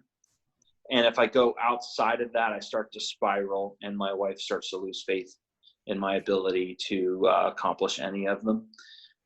You've probably seen I've been working on a buffet for our dining room, Just and massive. it's 10 feet long. It's so far it's all steel. I've got 8 casters that are going underneath. Um, it's going to be several hundred pounds easily. It's predominantly angle iron and a series of, well, it's 2-inch tube steel for the frame. And then I've got 1/4-inch plate steel that has these bolts going through, and that's what the casters bolt to. All of that you can't even see. Like most of the work that I've done is hidden, and when the whole thing is done, you'll look at it and you'll be like, oh, that's cool. But you won't really have any idea how much work went into it, especially, when you're building things from the inside out or from the bottom up, and the bottom's now covered, with shelves and stuff like that. But But you'll but it'll know. be, yeah, exactly. It's a 2-shelf system, 10 feet long. It's the cabinet itself is 24 inches deep. The outside dimensions are going to be probably closer to 27 once you factor in the top. The top is going to be oak plank, 1 inch thick, 4-4 oak, white oak. Beautiful. Uh, and in fact, I almost went and got the planer tonight, and then I thought, no, I'm not going to be back in time for Josh, so I better hold off. So I'm going to wait and get the planer Hey, probably tomorrow. appreciate it. Yeah, of course.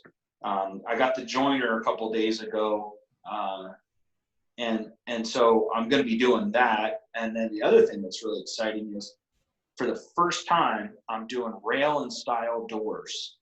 I've never done them before. I've seen them. I've always liked them. I think most people just see it easier as just buying them. But I've always wanted to do them. I'm not a professional woodworker by any means. I'm more at the construction basics of Yeah. building things. The But skeleton, not the yeah, makeup. yeah, not like fine woodworking, like teeny tiny little music boxes and stuff like that. It's more like larger things, benches, work benches. Obviously I've built houses. When I was a kid, I helped my father build his second log home. When he built his first one, I was about big enough to be able to carry 6 or 7 nails, those big long number 10 nails. Yeah, the I could spikes. hold I could carry like 6 or 7 of those, and that was it. So That was a kit. That log home was a kit, and then the second one was another kit. I can't remember where. Well, the one came from Maine, and then the second one I think came from Tennessee. Their log homes, but they built two. The first one, again, I think I might have been 7 or 6, maybe 6 years old or something like that. And then the second one, I was actually going to college. I was in the Guard, and I was going to college and helping my parents build their second log home. So it was neat. And I learned a lot of woodworking from my father. My father never did any steel work. He didn't weld. So my late teens, I was hanging out with a friend. My friend, his dad ran a welding shop. Yeah, fabrication. He was like major fabrication. He built those barriers that come up and down at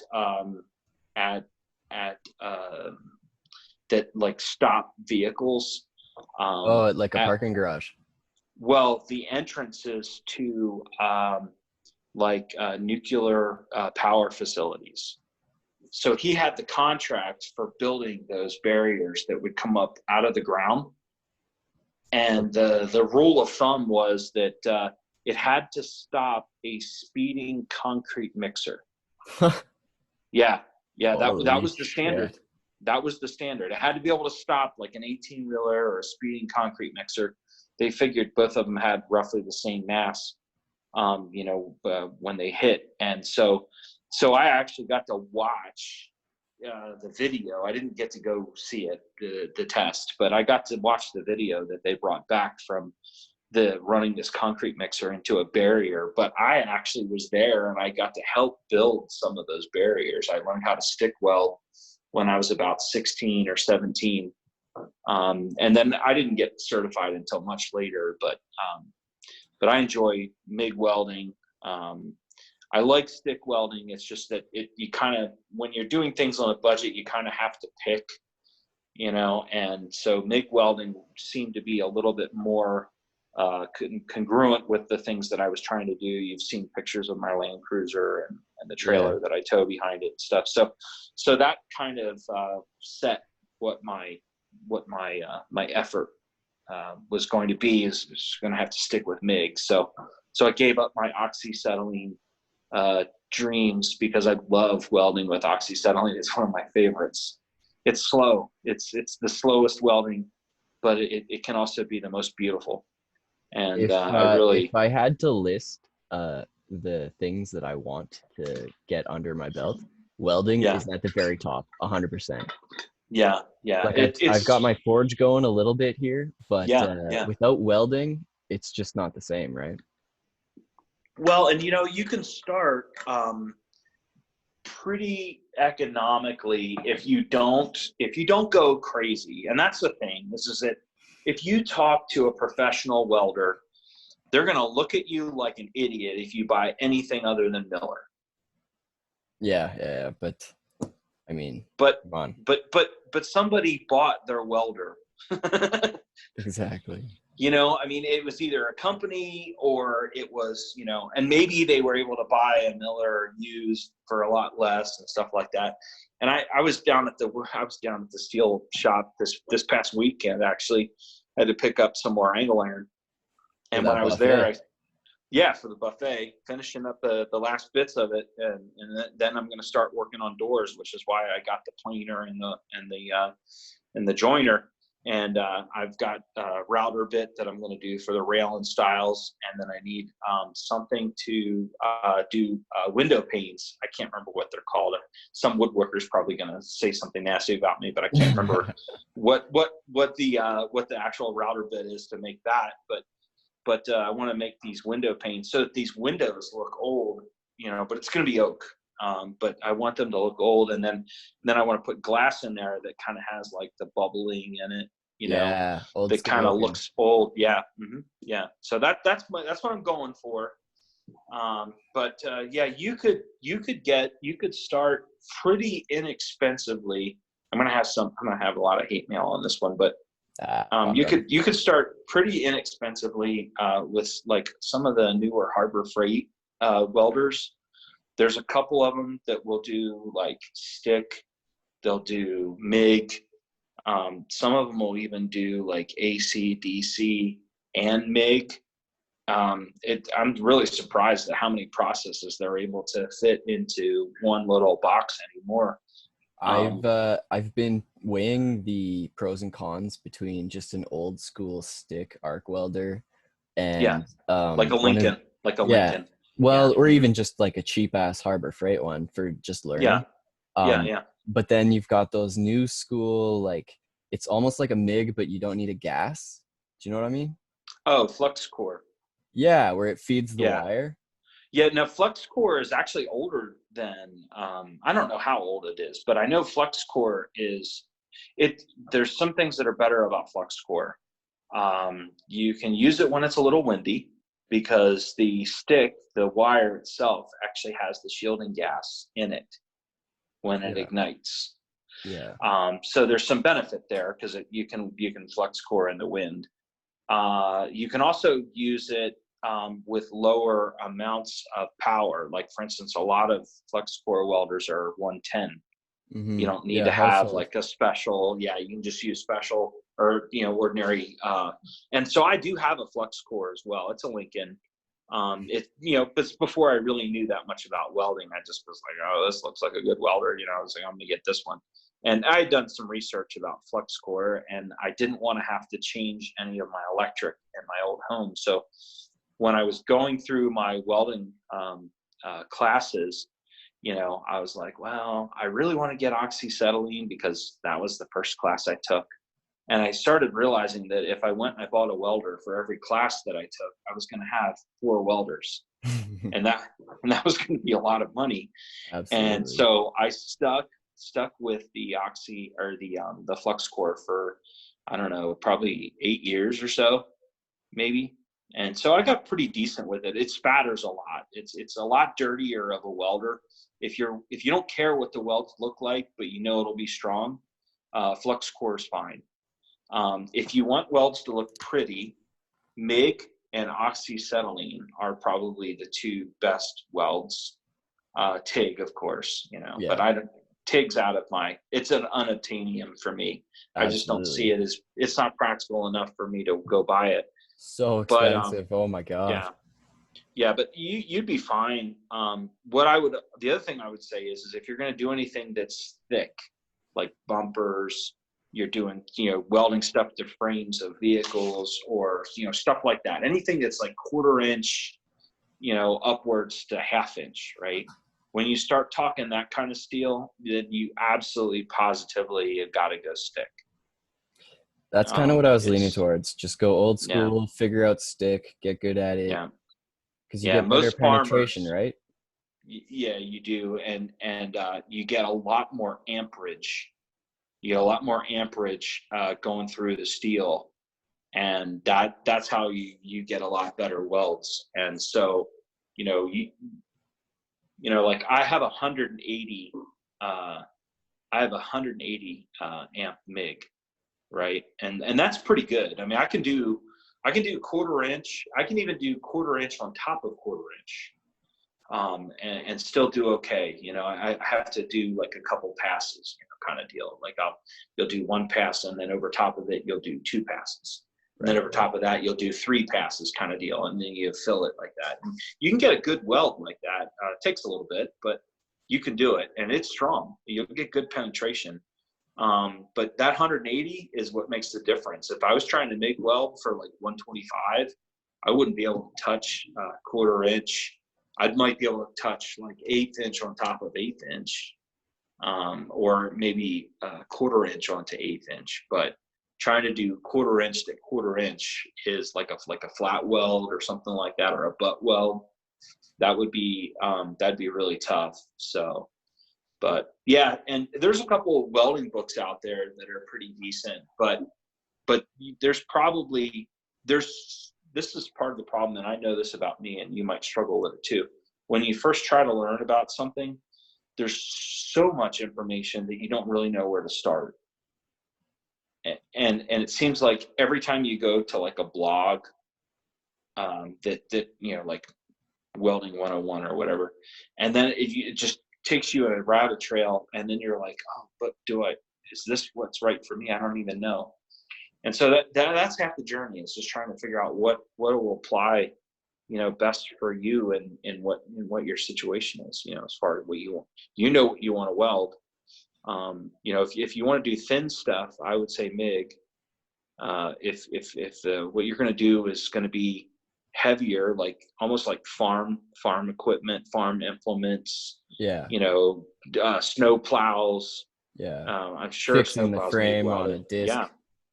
Yeah, disc Yeah, harrower, yeah. stuff like that. Oh man, I would love to have one of those discs from a disc harrower, because we don't have that kind of farming here. And they're kind of expensive to mail because they're so Oh, damn heavy. But I what I believe want to it. do, this is really funny. I want to turn one into a camping stove, like Uh, a camping fryer, and basically it's because it's almost shaped like a wok, It and, is and you, completely. yeah, and you get the gas like right underneath it. You can get that harrower, or that disc really hot, and then you can cook just about anything on it. One And of the I have a sorry, plan to make one of those. Yeah. one of the best jobs I ever had was running a tractor pulling discs through a. It was pretty much untouched land. Like there was 4 foot stumps and trees, and like it was just the most ridiculous situation to run a disc, but it was Yeah. one of the best jobs I ever had. It was You so learned a fucking lot though. fun. Yeah, Yeah, you exactly. learned a lot. Yeah. Exactly. But then the fucking frame on the disc, like it was like a 20 foot wide, and it had four Hmm. gangs of discs, and one of Yeah. the steel tubes for the frames just sheared right in half. And Yeah. I was watching this guy try to weld it up with because it was a hilarious situation because the welding truck for the company got stolen like 2 weeks earlier, of Oh, course. geez. Yeah, so our welder showed up and he didn't have any of his tools, and he just borrowed the old welder that this farm guy had because we were doing his land, and Yeah. this guy had a welding rig from like 1910 or some shit, Oh, yeah. I've seen and them. I've seen welders that big, that old. it was like Um, 5 feet tall, man, and it made a crazy yeah. noise. But oh my god, if I think it might have been the funniest thing I ever saw, because that welder was not used to those old tools, and he was just losing his mind. He was throwing hammers, he was swearing because he didn't get a proper bead or Yeah. whatever. Yeah. Yeah. Yeah. Well, that's actually a common practice for welders, is to throw shit and cuss. You know, that's why I drink when I weld, because it mellows me out a lot. I used to call Wednesday nights whiskey and welding, and I would go outside, and it would just be my cool evening. I would have about half a mason jar full of bourbon, and I would just start sipping and getting going. And before I knew it, the whole evening was gone. It was like 10 o'clock, and my wife is coming out, and she's like, honey, are you coming in to bed? And I'm out there. I've got my music going. I mean, you've seen me kind of post some of my crazy music that I play. I got my music going. I'm drinking. I'm having a good time. I've got great welds. Well, at least they look great when you're drinking. And so it was fun. Yeah, I still enjoy that. I've been on a little bit of a dry run here. January 1st, I stopped drinking, and my goal was to go till April, Oh and wow. then after, yeah, that's a long way, right? And it's just a personal goal, because I felt like, it's just, I kind of was like Groundhog Day, like, oh, it's time to pour another bourbon. Oh, it's time to pour another bourbon. And so I thought, you know what, maybe I just, if I take a break and I can focus on something else instead of that, I can get a little bit more done, because I got this course that I'm taking in April that I put a lot of effort and time into. It's a shooting course. And Nice. and so I want to focus on that, and of course this other project that I'm doing. And so I'm like, if I start drinking, I might like run too long into one, or from one to the other, and then I don't have time for the third thing, and then Yeah, you're taking it then real I'll, serious. yeah, well, yeah, I mean, I plan out my day pretty pretty tight, actually. It's like, I got a little time for this, I got a little time for that. I got piles everywhere. It drives my wife crazy. I'm like, okay, when I have time, I'm going to do this while we watch a show. And then I'm going to do this while we, and so I have like all these little, like, and sometimes I'll carry my little piles around with me. Drives my wife crazy, but it's how I get things done. I've learned how to work through it basically, Yeah, you So you use your systems the way they work for you, right? yeah. So this, I don't want to get too sidetracked here. So now we're leaving the homesteading aspect and we're going to look at it from a personal survival, which is your everyday carry, and really that's in layers. And this is the way I look at it. And this is the way a lot of guys that deal with bushcrafting, things like that, what's in your pockets, what's in your bag, what's in your car, and what's in your house or your garage. So those are your layers for survival from a personal survival standpoint, right? Yeah. So What if do you you're have out, with you? exactly, because they used to, Alaskan bush pilots, what Alaskan bush pilots used to do is they would say, and they might still do this, if your survival kit, if your most important survival items are not in your pockets, you might not make it, because you may get ejected from the plane. The plane may be on Absolutely. fire and you don't have time to get what you need out of the plane. You landed in There's a all lake and these, you got to cut yeah. your way out and And you swim you're, to yeah, shore and all you got's yeah. in And your pockets. what's in your pockets? And now you got to start a fire or else you're going to die of hypothermia, right? Yeah. How are you going to start a fire with something that's not dry anymore, right? And so these are the kinds of things that should go into a person's mindset. And that kind of goes back to, that given scenario and all the uglies and figuring out what that likelihood is. And then your mitigation strategies, like you could take your tinder and you could put it in a waterproof container with a strike, with some type of strike, fire starter, that type of thing. And that could be in your pocket. Like right now, I actually have one in my pocket. My front left pocket, I always have a fire starter. And so, that's just something I learned from an Alaskan bush pilot. He taught a survival course and I learned a lot from it. And then what's in your bag, and remember too, and this is important, is the more the less you have to carry, because bags get heavy. And for you and I, having a physical disability, that makes that bag even that much heavier, because, Absolutely. like for me, not having cartilage in one ankle, it puts a lot more stress on my left knee. And so now I have a bad right ankle and a bad left knee, because it's Because you've been everything. compensating and Yeah, to you wear out that compensate. other one that you use all the time. Exactly. Yeah. So it's weird too, because my two calves are different sizes. My right calf is smaller and my left calf is like much larger, because I had been on crutches for so long and I had been in a cast like 3 different times because of all the different surgeries they had put me through. And Yikes. then the third thing is what's in your car or your vehicle. It could be the snowmobile. It could be the Conestoga, covered wagon, whatever it is that you're traveling in. That's your mode of transportation. And that would be, that would be your next level, so like you have to be able to survive with what's in your pockets, but what's in your bag is going to make life a lot easier. And then if you can get from, with your bag back to your vehicle, then, what's in your vehicle is going to make life so much easier, instead of just wrapping up in your coat, you might actually be in a sleeping bag or something like that, that kind of thing. Absolutely. And then, It's like of what you course, keep your in your truck, house. right? Right. Exactly. Yeah. Yeah. Up here, So, there's pretty solid rules about you never oh yeah. drive on the road in the winter unless you have your vehicle kitted out so that if you Yep. roll, you're not going to Yep. die. Right. And here it's kind of similar, but the big one is water. Right. And Yeah. that takes me to the rule of 3. And, I was involved in scouts, with my boys. I was in scouts when I was a boy. Me too. And you got the 3 minutes, the 3-minute rule, the rule of 3, right? 3 minutes without Day air, without 3 air. hours, 3 hours without shelter, 3 days without water, 3 weeks without food. And in my case, 3 months without bourbon. I thought you were going to go 3 months without women. I didn't know what you were going to put the months on. I wasn't sure either. I hadn't made up my mind. I just said 3 months without and then question mark. So it just hit my head, just like that. But You're not yeah, wrong though.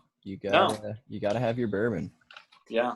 Although So you've been going since February. I mean since January. January, yeah, January 1st, New Year's Eve, I was actually with Bill Bupert, Zero Gov, and Yeah, we were 0 Gov. having, yeah, we had a New Year's Eve party at his place, and so that night, I was going to drive us back to our hotel, so I had a drink earlier, like before New Year's, and then I had some dinner, and then I didn't have anything else to drink after that because I wanted to be Yeah, you're how they driving. do the sobriety checks and all that kind of stuff, especially on a New Year's Eve kind of thing. And Exactly. so, I can honestly say since January 1st, I haven't had anything to drink. And so, I don't know that it's done anything better for me. I've not had some kind of epiphany or anything like that. It's just, enabled me to accomplish a little bit more, I think. It's a That's all. personal goal. Yeah. Yeah. It's And, it's like when the goal hits you, you can't be like, this is a stupid goal. It's like, no, challenge accepted. It's like, no, I can do this. So it's I'm stuck it's with it actually now. kind of like something that I've been doing. I haven't smoked weed since December 21st. So we're coming up on day 70. Mm. Um and So that's a pretty big accomplishment then, well, I mean for it you. wasn't hard to quit, it's not like cigarettes. It's not like Yeah. but I quit because I'm trying to get a job up on a pipeline here and they drug test you. So Oh yeah. Yeah. you Yeah. got to be Yeah. clean and Yeah. I don't know. I like you're saying, it's not like I had an epiphany, but it was like a personal goal. And Well, I mean, also, and out of necessity too, is that's why I've actually never smoked marijuana, is because I've always been drug tested. Like I don't know a single year that I haven't been drug tested since I was 18. I got into it pretty heavy when I fell off the roof and broke both my legs. Because Yeah, right. No, I understand it. I get it because when I went through the thing, of course, the Army made ready access to all sorts of of the pharmaceutical type exactly, drugs, and there was a lot of people that still to this day that I know that have injuries that struggle with that. yeah. So I get it. I totally get it. I got out of the Now I want. hospital and they gave me this pill. It's called tramadol. It's like a Hmm. codeine slash a Yeah, synthetic morphine. yeah, And I've had it.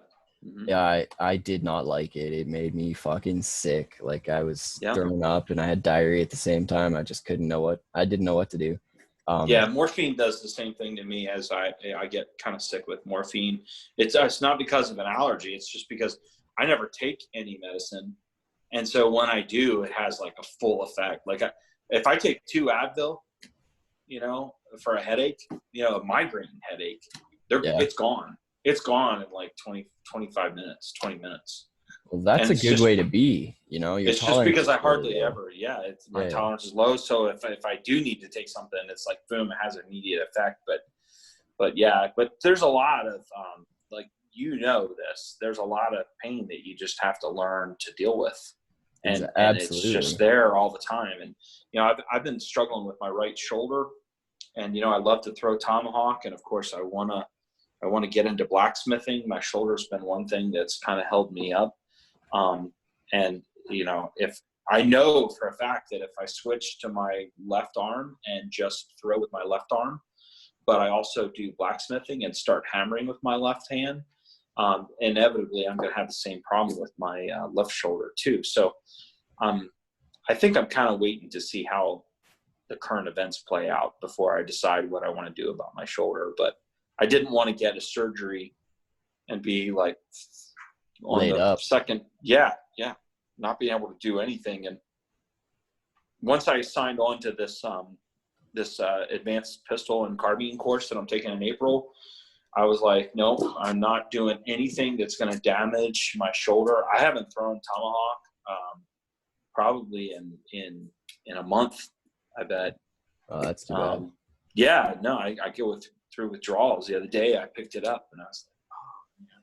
I kind of But hefted it a little bit in my hand, and I'm like, man, I really wish I could throw this, but I just don't want to, start to make my shoulder worse. And then now I'm shooting 1,000 rounds in 2 days, ready up, and then on a target, ready up on a target. And, and then I'm having to deal with the pain in the shoulder instead of being the best I can possibly be in that course. And so I totally get it's, that. You got to yeah, reserve what you can. yeah. You know, it's So just a fact of life.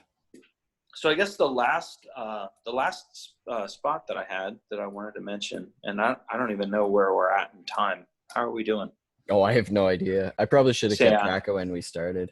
I don't even know. I'm not even wearing a watch. So It's 8:43 anyway. now. Oh wow. So yeah, we Yeah. probably started at like 7, so it's been at least almost Yes. 2 hours. It's okay. So you may have to break this into 2 parts. I don't Oh, know. never. I'm just gonna throw it up raw. Wow. You're gonna punish people. They're gonna be like, man, I'm never listening to this collapsitarian again. All they do is talk about the weird shit. No way, man. They'll love it. So the collapse. I Yeah. kind of look at things in an economic, in a political, in a social or societal, and then I have a last category, which is kind of an X factor. It's like an unknown. It could be war. There could be nuclear exchanges, biochem, viral warfare, astronomical events. EMP. I mean, just EMP, solar minimum. Yeah. Grand solar minimum, right? These types of things can all cause in different aspects. Like a grand solar minimum can affect, political and economic, which then can affect the societal. You have all those different things. Next thing you know, everybody's at war. Famines will drive people to war. So you have all these different aspects, but I kind of break them down into those 4 different categories. And that's kind of how I break those things down. It's like, and that's why I read the economic collapse blog, because I like to know what's going on. I think economics is kind of like when a doctor wants to check your vitals when you go in. Yeah, it's a good They reading. want to, they want your temperature, what's your oxygen level, what's your blood pressure level, that kind of thing. And political. I don't think as much. I really don't. Just simply because, it's really them against us in that regard. They just want to live better off of somebody else, and they'll do that by promising everything, to include bread and circuses, to make sure that they continue to get their paychecks. So Yeah, I there's agree. that. That's kind of a superficial thing, right? They Yeah. tell us they have the control, but when it comes down to it, really, what are they going to do? Yeah. And so societal or social, that's your community. If you think about it, in a collapse, things decentralize. It's less about central power. It's more about what's in your backyard and what's in your neighborhood, and that kind of thing. And that's why you want to be involved in your community. You want to know the people in your community. You want them to know who you are. You want them to understand you just as much as you understand them. You want to be able to work with them, communicate with them, trade with them. You can barter with them, but all of that is based on trust. And if you think about it, in a decentralized world, that is when Austrian school economics can come back into play, because it was based on Austrian agrarian society. Yeah, going And back 200 years.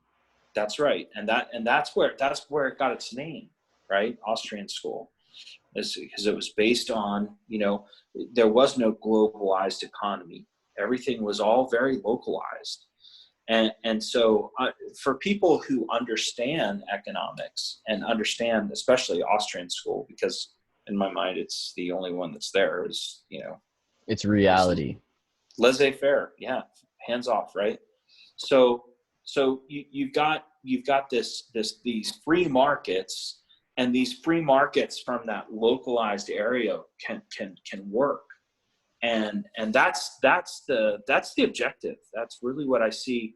I think the social or the societal, you want to know your neighbors, you want to know, your neighborhood, you want to know the people at the outskirts of your neighborhood. You want to have a good sense of community, and you can't do that with a large city. No. I You can't remember what in it's a called, but there's some sort of thing where there's a guy's name in front of it, and then it's Dunbar. I think it's called Dunbar's number, where it's like yeah you can yeah keep track of 250 people, but above that, it just yeah becomes random. yeah.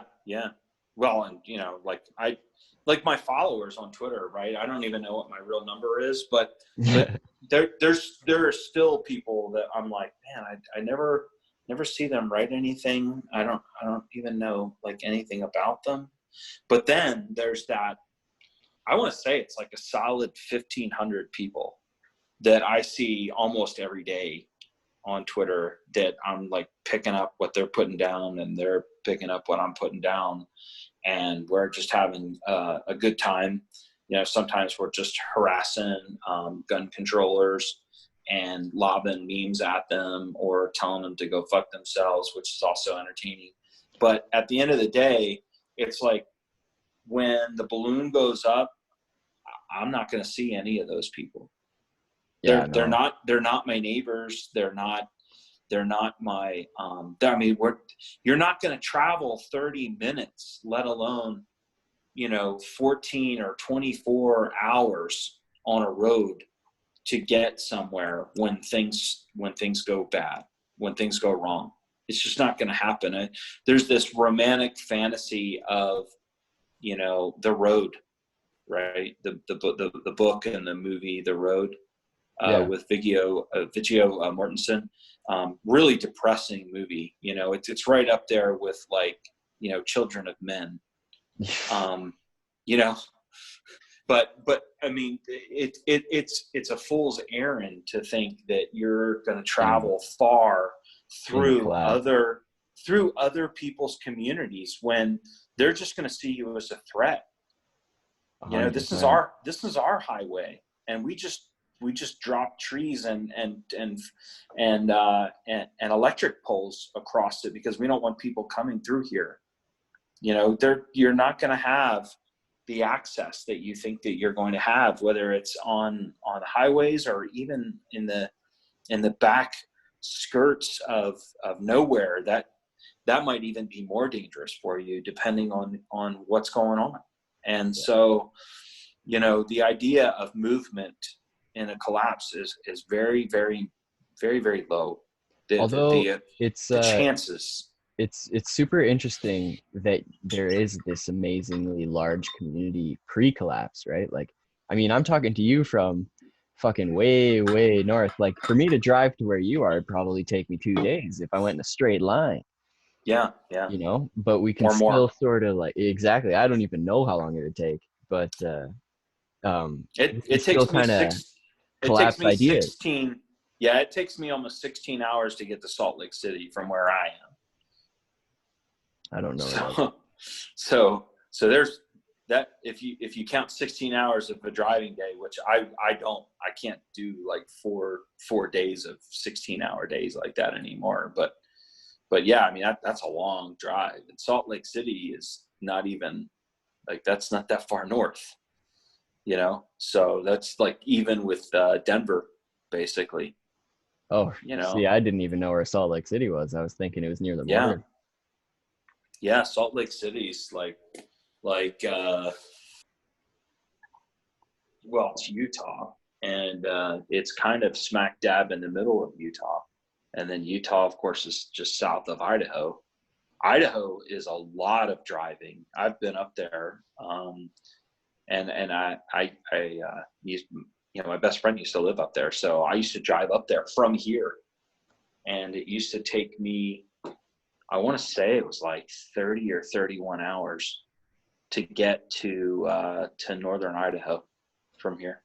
That's the funny difference between people from North America and people from Europe. People from Europe, they describe driving in like how far it is, you know, how many kilometers. People from North America, we say how many hours is it going to take?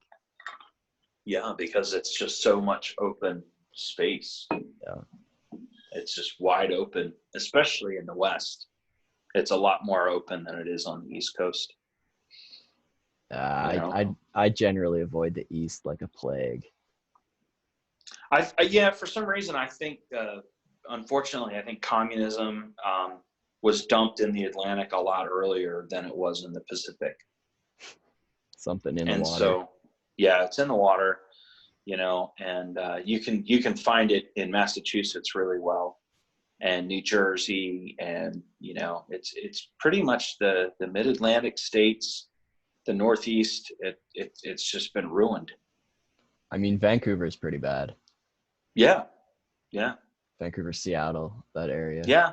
I lived in the Northwest too, so I'm familiar with that area. When I lived in Washington, I used to hang out in places like Puyallup, or I would go out to Eastern Washington or Eastern Oregon. There's a lot of good places out there, lots of good hunting out there, good people. There's good people out there. So I don't want to generalize, a whole state by just some people, but I'll tell you that, unfortunately, it's our downward spiral is just going to be continue. There's no, like, I think that, and that's one of the aspects of collapsitarian that's so important, is to realize that there is no, just like, all we have to do is just vote harder for this person, or you know what I mean. You just can't get there from here. it 100%. ha- it has to collapse. You have to let it go, and the longer you try to keep it on life support, all you do is just you're moving the burden from you to your children. And you're just watching organs die one by one, right? Like Yeah, you can keep the heart beating, but who knows if yeah, any of the internal organs are still alive. yeah. And the thing is, it's a fight of attrition because of the education, and the education is run by the communists. And so, if they don't get communism in all of North America, uh, this generation, they've got it in the next one. Like, literally, that's kind of where it's at. And right now you got the baby boomers starting to most of them are retired already or in retirement, so they're kind of enjoying and spending their 401ks and their IRAs and stuff and their retirement programs. Yeah, that's And beginning to ramp up. right, yeah, and that's going to get bigger, right, if they survive coronavirus.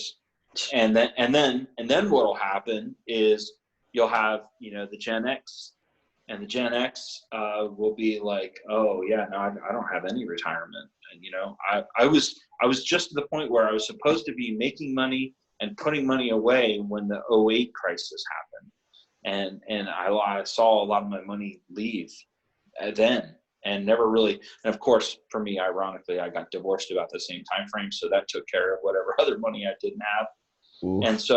so then all I've been doing is just building for the last 10 years. But I mean, I'm probably not going to retire sooner than 65. So I've got time, Are or you Gen 67. X? Yeah, I'm an old Gen X, an Right. old Gen Xer. Top Yeah. of the level. Yeah, well, at the front end, yeah, because Yeah, yeah. I'm only like 4 or 5 years from being a baby boomer myself. So most of my friends are baby boomers, just because they're mentors.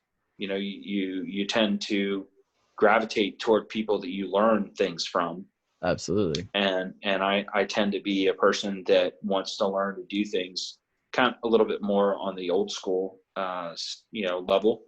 And part of that came from my career in the Army. I always looked up to the people that I wanted to learn from. And so that was, when I came in, that was the Vietnam veteran era. They were just kind of barely hanging on in their service time when I came in, and so that's who I learned from. And then as they retired, there was like, the tail end of the baby boomers, and they were all my seniors. And so that's who I learned from, and that's who I can associate with, or associate to, or what's the word I'm looking for?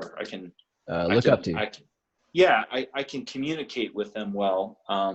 But I am not one of those people that says, well, everybody that's younger than me is stupid, because I've learned a lot from people that are younger than me as well. And I've also learned that, they communicate differently in like the millennial generation, which is your generation. Kind of. I mean, Communicate I differently. I have kind of a bone to pick about that whole millennial thing because I don't really believe that it's defined correctly. The millennial generation is the one after Y. So there's your generation, then there's the Y generation, right? Or wait, no, millennial is the Y generation, Yeah, millennial is Y, and then the and uh, then the the Z. kids that were born, yeah, the Z, the Zulu, yeah, the Z. But So that's Gen that's kind of Z, where I have like a huge problem with it because I think of it like in 200 years, the people that are writing the books about this time frame, yeah. if they define people that are generation Y as millennial, I will eat my shoes. It's just not going to happen. The millennials, the way everybody talks about them, are people that are growing up like they were born with a Facebook account as a baby. You know what I mean? Yeah, Like and that's not the case, because millennials are,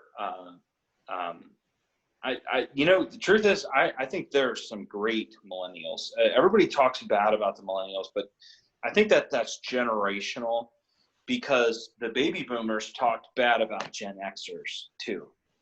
It absolutely. may have not been as bad as the millennials, and maybe there was such a dichotomy between the two generations that it caused additional strife. I will tell you, the millennials are right in the fact that they point to the baby boomer generation as being generations responsible for the large amount of debt, the large amount of government, and all those kinds of things. But remember that the baby boomers were coming in after the greatest generation, and the greatest generation are the ones that built all of that up.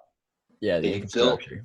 they built the infrastructure. They were the ones that were, falling to their death in building these giant dams that became hydroelectric plants and all that other stuff. And so, that was the greatest generation. And then from there, the baby boomers they kind of had like their drug era, kind Yeah, of the thing, 60s. and all of that. And meanwhile, you had the greatest generation. They couldn't be bothered with that kind of stuff. They were busy raising families. They were trying to, pay the mortgage, and interest rates were high. And, I mean, they, $20,000 for a house, Yeah. but they were making $1.25 an hour, and so, to me, it. I think one of the most important things is for generations to be able to understand and relate to each other, because there's technically four generations, alive at any given time, right? Yeah. And that's why they call it the fourth turning. That's that book, but it's also a concept, the fourth turning, and those relationships with each other, that are really important. So if you ever, it's Howard, I can't remember, but anyway, okay. So, and maybe I'm getting way off the subject, but so the fourth turning, interesting. Look into it, take a look at it, because there is some neat things that you can learn from it. But it might actually be Gen Z that figures out the solution to the problems, and that's essentially what the fourth turning says, is that it won't be Gen X that solves the problems of today. It won't be the millennials that solve the problems of today. It'll end up being the Gen Z, because they'll have to be dealing with the mess that the baby boomers left everybody with. I actually kind of completely agree with that because I've been saying all along, and that's kind of why I have a big problem with the definition of millennial because like I'm technically a millennial because I'm born 1991 and Yeah, I fall just barely within that range. Like I'm kind of like on the very last section of it. So I yeah, got like I remember growing up where, you know, everybody used a landline and there were phone books and you know, if the phone rang, you went and you had to pick it up because you never know who the fuck was calling, right? Like right. nowadays you screen every call. Um, but I was young enough that while all this stuff kind of developed, I took part in it, right? People a little bit older than Yeah. me, they were set in their ways and they didn't take part. So I don't know. I'm kind of like a weird hybrid between You Gen could be an Z. outlier. You could be an Yeah. outlier. Yeah. Because my little brother, my little brother was born in '78, and I always thought that he didn't really belong in either the Gen X or the millennial generation. But now that he's older, he's clearly a millennial. I mean, stereotypical millennial.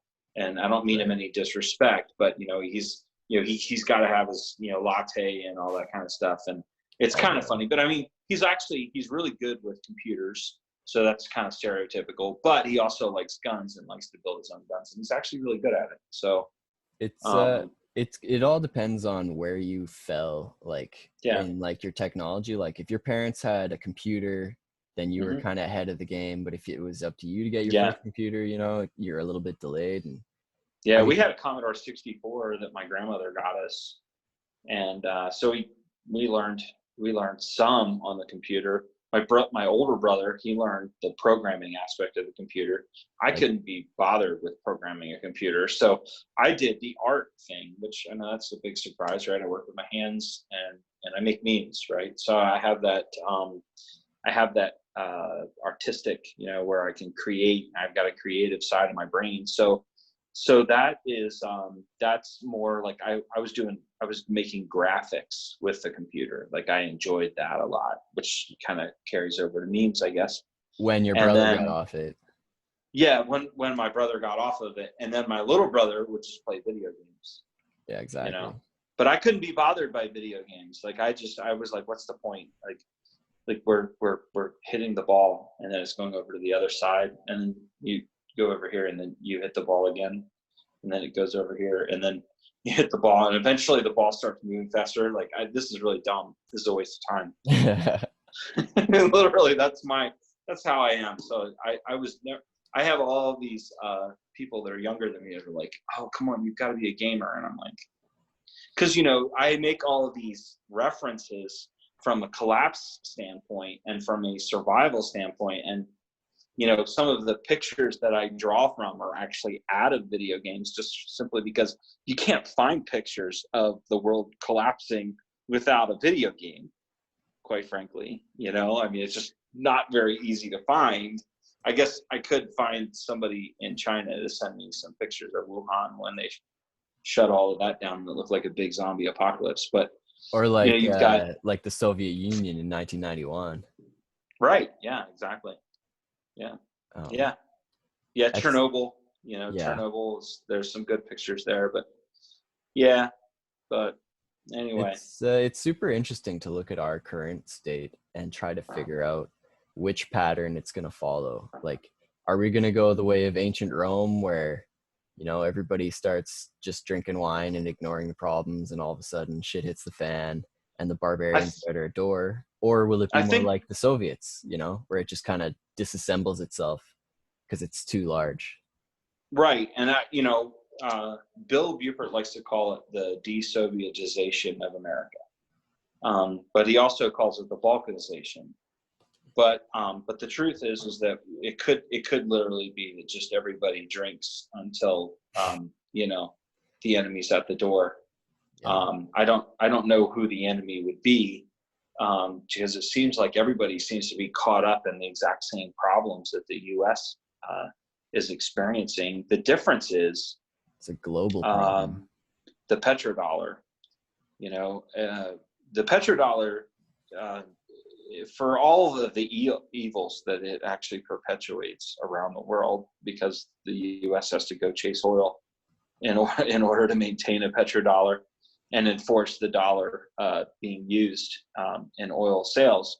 But it also helps float the world economy, and that's where you've got the BRICS countries that are basically fighting against the petrodollar, and that's your alignment. Like if you look at how economically, in an economic warfare, like if we break it down into economic warfare, right? The U.S. has been in economic warfare with China.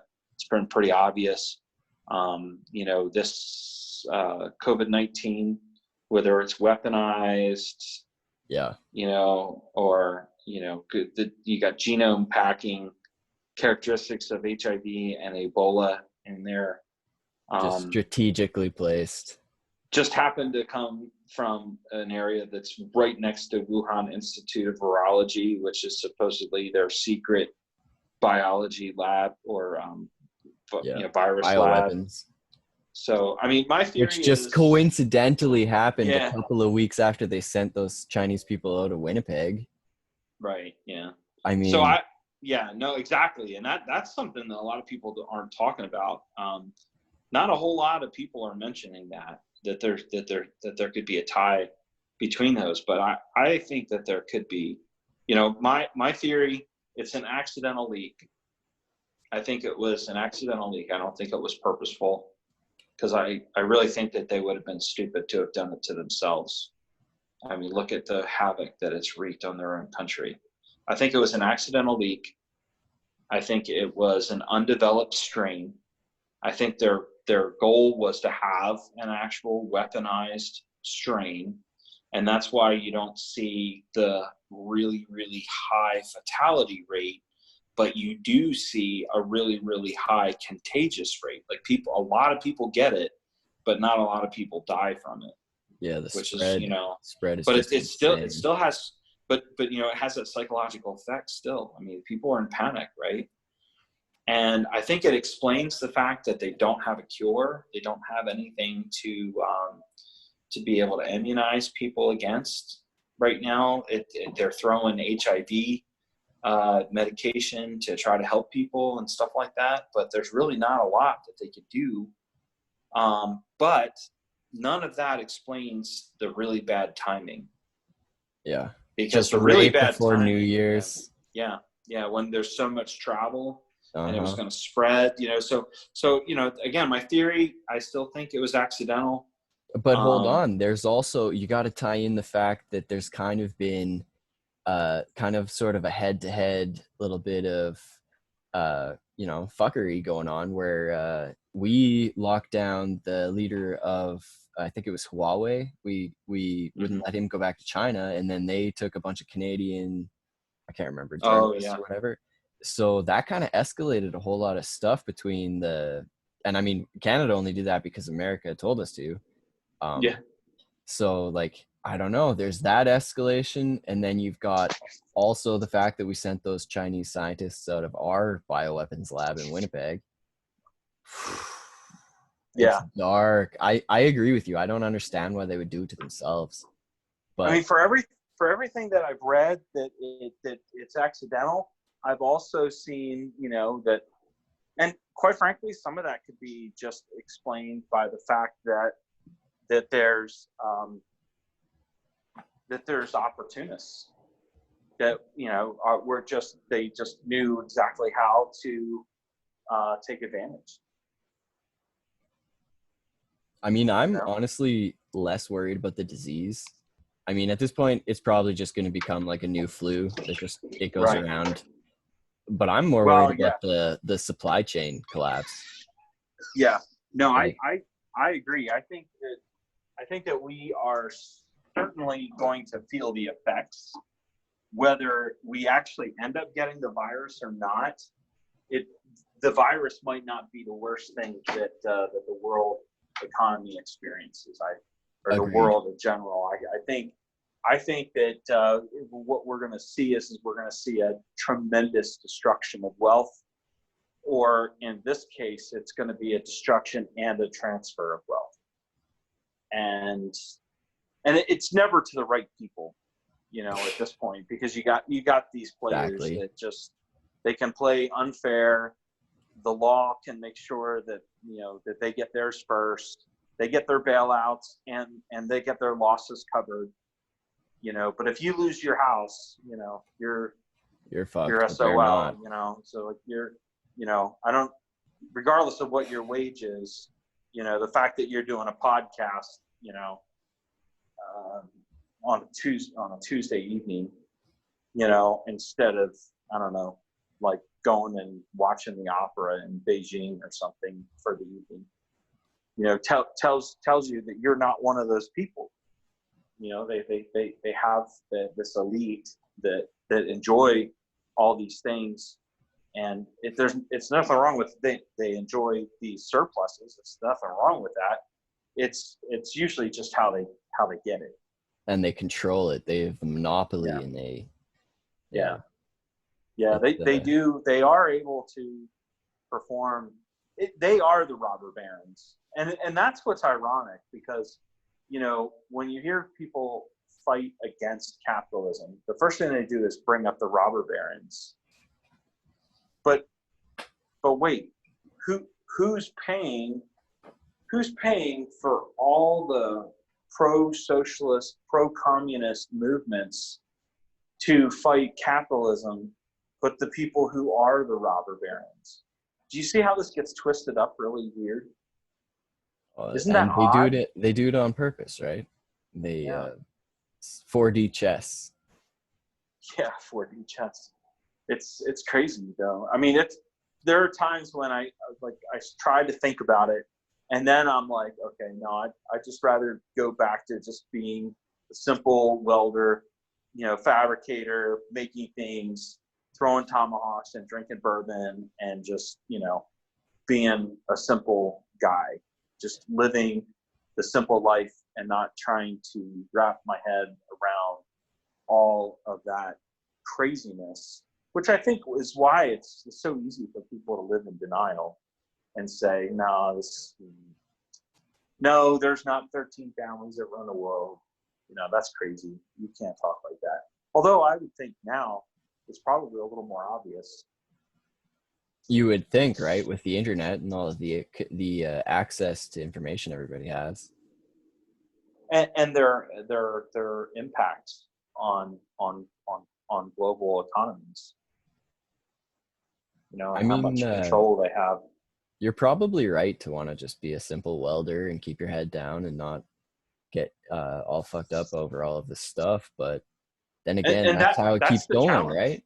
That's the challenge, because it's like, I've researched it. I know the information. I can recite it or discuss it or debate it. Most people, they just would rather just stick their head back in the sand and be like, no, that's crazy. If that were true, everybody would do something about it. Yeah. I've heard that so many times. Like, if that were really true, nobody would, like, what was it? What was it? Henry Ford said, if Americans knew how the banking system really worked, that cities would be on fire, that there'd be riots in the streets. And I'm like, no, there's not. That's the point. Like, that's something that Henry Ford missed, was that all you have to do is distract people just enough that they can just enjoy their little simple pleasures in life. And as long as you can maintain that, along with bread and circuses, when they start to get a little excited about something, they will never do any of those things. And that goes back to, just has to collapse. You can't get 1% of the population so angry at another percent of the population, and quite frankly, it's not really a 1%. It's probably like a 10th of a percent that really run everything, right? And so if you think about it, you can't, like, people like you and me, we're probably 1%. and that's probably a high figure. We might not even be 1%. Like our little gang on Twitter that we have, that we go around and have our handbag fights and careful. Tell everybody to go fuck themselves. Yeah, because that's probably like, that's not even 1% of Twitter. Like not even representative of 1% of Twitter, probably. Like if you were to take all of my followers and all of, I'm trying to think who are some of the people like Anarchy Ball used to have a lot of followers. I don't remember what his numbers were before they banned him. And there was a couple other people that had a lot of followers, and they got banned. So I just figured it's just a matter of time. I get the knife. I'm surprised I've actually managed to last as long as I have, because I haven't really pulled too many punches, if you haven't noticed. Yeah, it's surprising who they decide to take off and who they leave. Well, there's certain things I won't do, just and maybe that's the secret formula. Because I'll mute somebody or I'll block them before it gets to 2 or 3 negative interactions. I'll just mute them.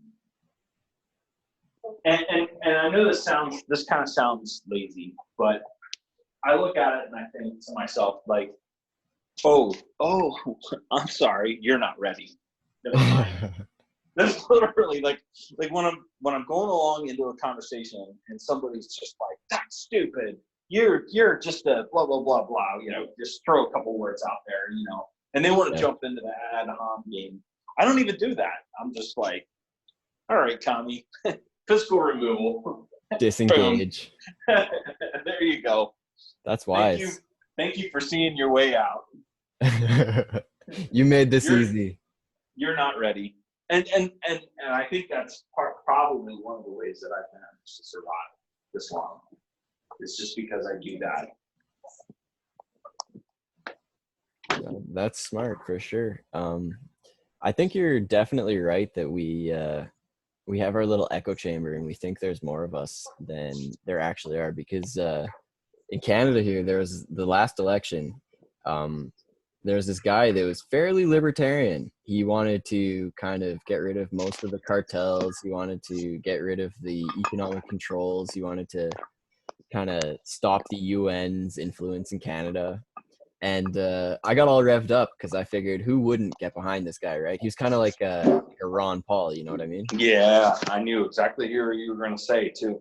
Yeah, and so I actually went and voted, and then results night comes out and it's like 0.001% voted for this guy, and at that point it's eye-opening. You're like, yeah, is this really what all the other people think? And it kind of confirmed what the Americans discovered what the United States discovered with Ron Paul. And it wasn't that there was anything wrong with Ron Paul. Ron Paul did a great job, and quite frankly, he opened a lot of people's eyes. If we actually are 1%, we're only 1% because of people like Ron Paul. Absolutely. And that's my point, because almost every libertarian / dare I say right anarchist, right? Yeah. If anarcho-capitalist, whatever, voluntarist. I like all the terms because I think they all have good positives. For any negatives, they all have good positives, right? And so I like those names, and the right anarchists, and stuff like that. And so I kind of describe them, and I try to paint the picture so that people can understand that there's nuances between them. Like agorists are a little different and stuff, but anarcho-capitalists can be an agorist, and vice versa, right? Yeah, there's the blending. And yeah, exactly. And there's nuances behind, like somebody is like, no, I'm more of this and less of that, and that's kind of where that's why I created Collapsitarian, because there wasn't really any of them that actually described what I was thinking, which is, no, just all of this has to collapse. Whereas a libertarian will say, we just need to get, the right guy in there to, change things, or we just need to get enough people to think this way. You're never going to. Like Absolutely. what we're at in a number is never going to grow. Like if you can accept that, and you can realize that there just might be 1% of the people that actually realize that we're getting screwed, and then 98% or 98% of the people think they got a good deal and everything's going to be really good, and eventually it'll get better. It'll get better. It's just maybe in another 10 years or 20 years, but it'll get better. It's like that. And There's a Mark Twain quote where Mark Twain says, "It's a lot easier to fool somebody than to convince them that they've been fooled." right. And then you've got that last 1% who are doing the screwing. You know what I'm saying? So that is probably the most accurate depiction of what is really happening. And quite frankly, that's not going to change. And that's the acceptance part. That's like where you realize, this is where we're at. This is happening. This is happening. This is what's going on. And for people who, you can be anything you want, Timmy or Johnny, and I'm just like, no, you can't. You can't be free. Right. At best you can be, what's that meme? So I became ungovernable. Yeah. I really love that meme. Yeah. I love that meme. If the laws are tolerable, you follow them. And Yeah. if they're intolerable, you break them. You break them. That's right. Yeah. And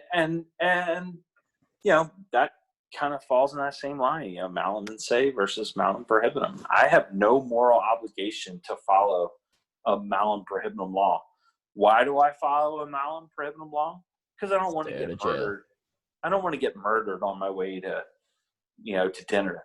Yeah. That's why I follow malum prohibitum. But let's call it what it is. I don't want to get maimed. I don't want to get, caged. I don't want to get fined, and I don't want to get murdered. That's why I do those things. But let's call it what it is, rather than, the American dream.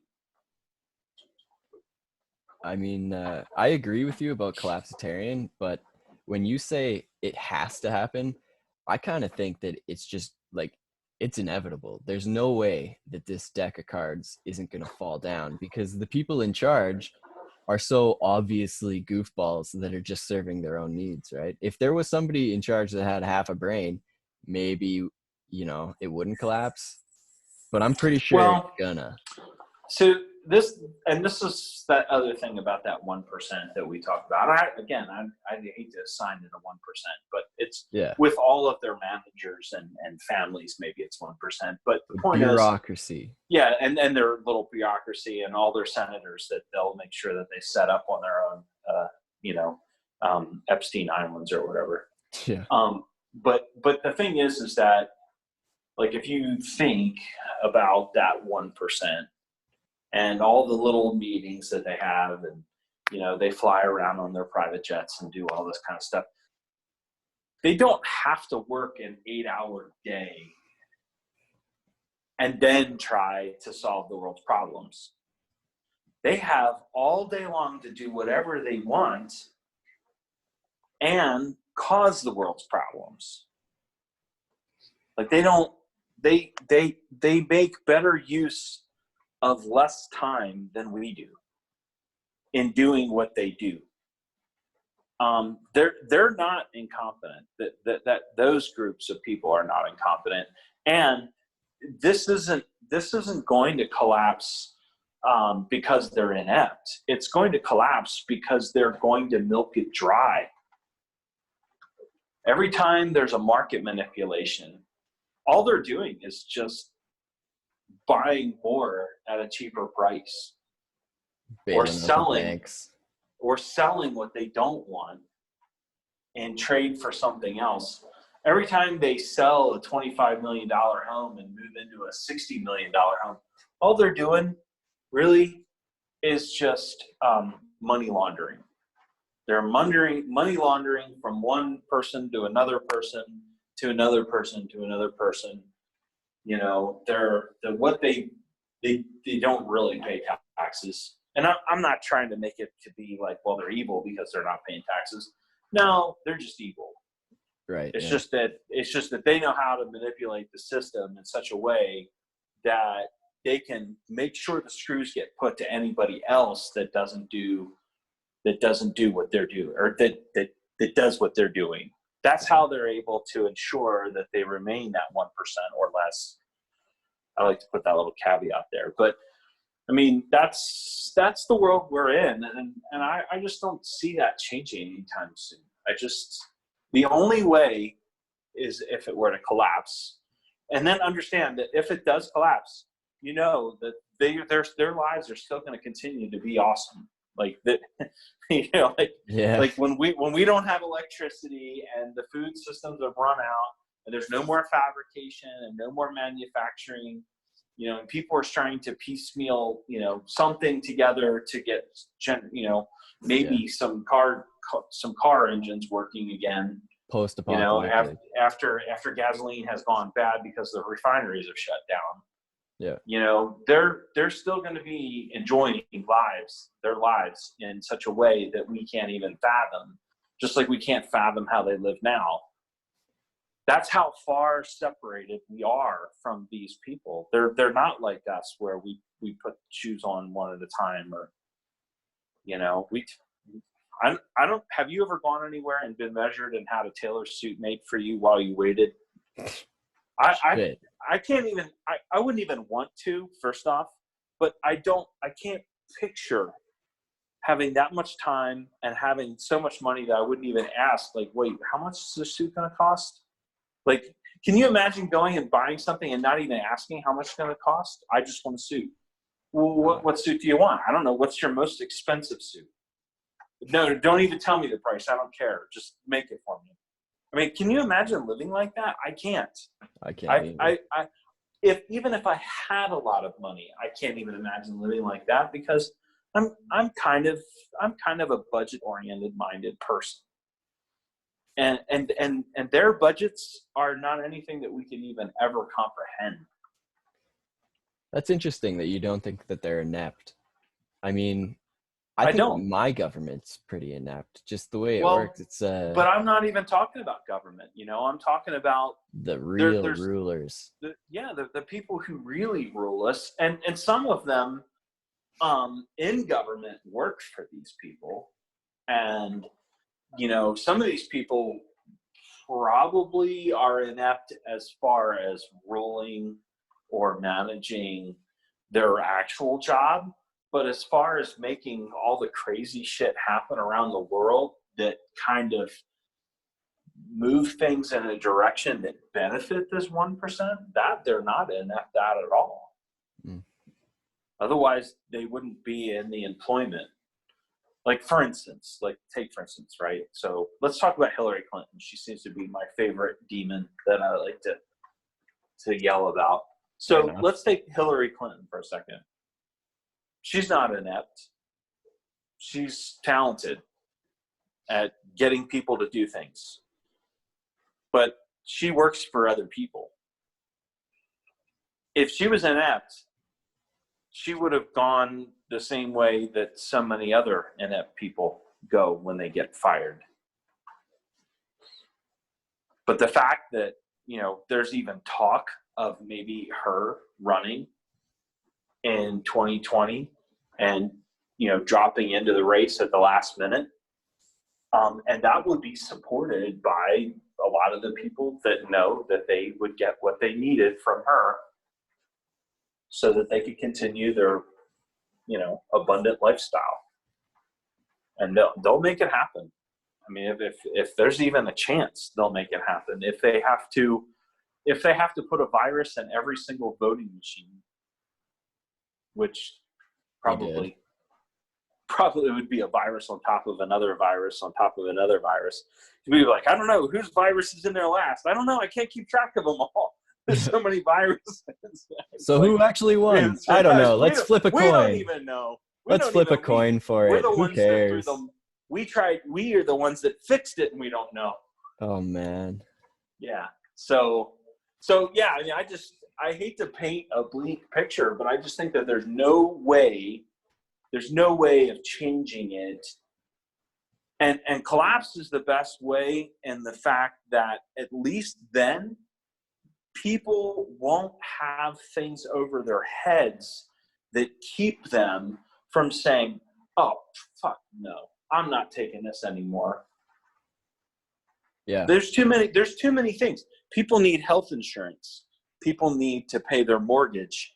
People need a retirement, because you kind of know that you're not going to be taken care of. I mean, you might be taken care of, like taken out to the pasture, but you're not going to be taken care of, because the way society works now is not the same as what it worked 50, 60 years ago, or 80 years ago, where grandparents moved back in with their children and their grandchildren. Yeah, the 3-generation house. Yeah, that was in full swing when I was a kid, and we started getting away from it, and so you won't have that, and so it's those types of things that keep people from rebelling. That's why I said that the plantations have been remodeled and restructured. redesigned. Yeah. Yep. They restructured it in a different way, and they don't have to put a gun to your head to make you work. They just made it so there's no better option. They don't have to crack a whip. But I mean, it's raining outside. I think it's like 40 degrees outside. I would not want to be homeless in that kind of weather. I'm going to be honest. I'm old enough. I'm old enough now that I'd be like, that would be one miserable night. Can you imagine living out there night after night after night after night? Because I don't know what temperature it is here, but I'll look it up for you in American. Yeah. Because honestly, when you say 40 degrees, that sounds to me like a happy day. Yeah, it probably is for you. Because 32 is freezing here, so that's that's only 8 degrees above freezing. So, oh, that's like my favorite kind of weather. Yeah, I just wouldn't want to sleep in the rain outside. Oh, I mean, 40 degrees. I hear without you. a shelter and all that kind of thing. That's 3 hours. 3 hours before you get hypothermia.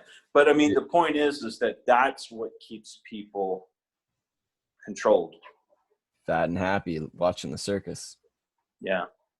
Those are the chains. They're different chains. They don't crack whips. But that's kind of like way. That's kind of like the optimistic side of collapsitarianism, because, we hope that it collapses not because we want the worst things to happen. We hope that it collapses because then there's actually room for the good things to grow. That's true. Yeah, no, that's true. And I would say that it's almost seeing the humanitarian in me. Is that I would rather you have to find your own food and have all of this system collapse, just so long as you could be free. Because like for me, and I pretty much made this clear, is that I prefer dangerous liberty, whereas a lot of people prefer safer servitude. Right. Understood. I'm with you there. I would rather be free but not safe. Yeah. Dystopia is much better than a Marxist utopia that, had to fill, 20 million people in a mass grave. I mean, they're both dystopias, right? Well, if you ask a real communist, like Marx, Karl Marx is the greatest thing. Real communism hasn't been tried. They will never refer to it as a utopia. The only person that ever calls anything utopia is a person who's poking fun of it.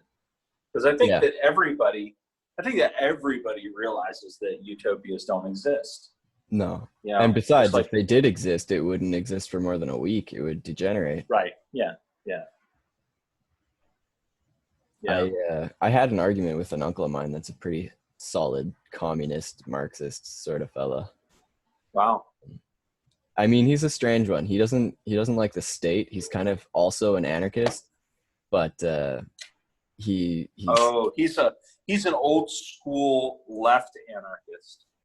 yeah, one of those Yeah. really weird like live in the woods hippies kind of. I know the kind. I've run into them.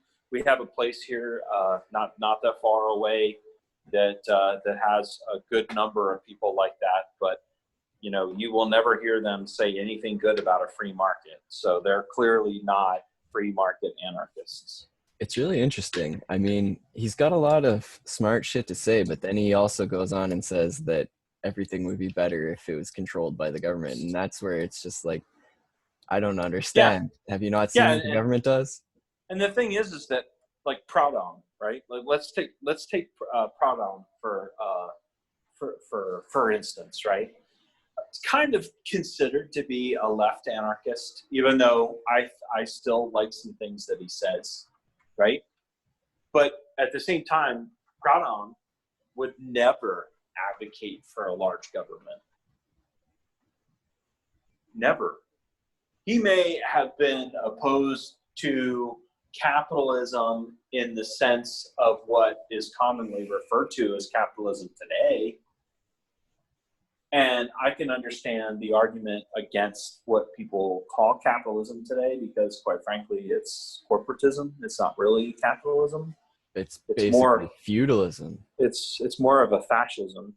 I Yeah. mean, who was it? Mussolini, who said that fascism was, you know, was actually more properly aligned as corporatism.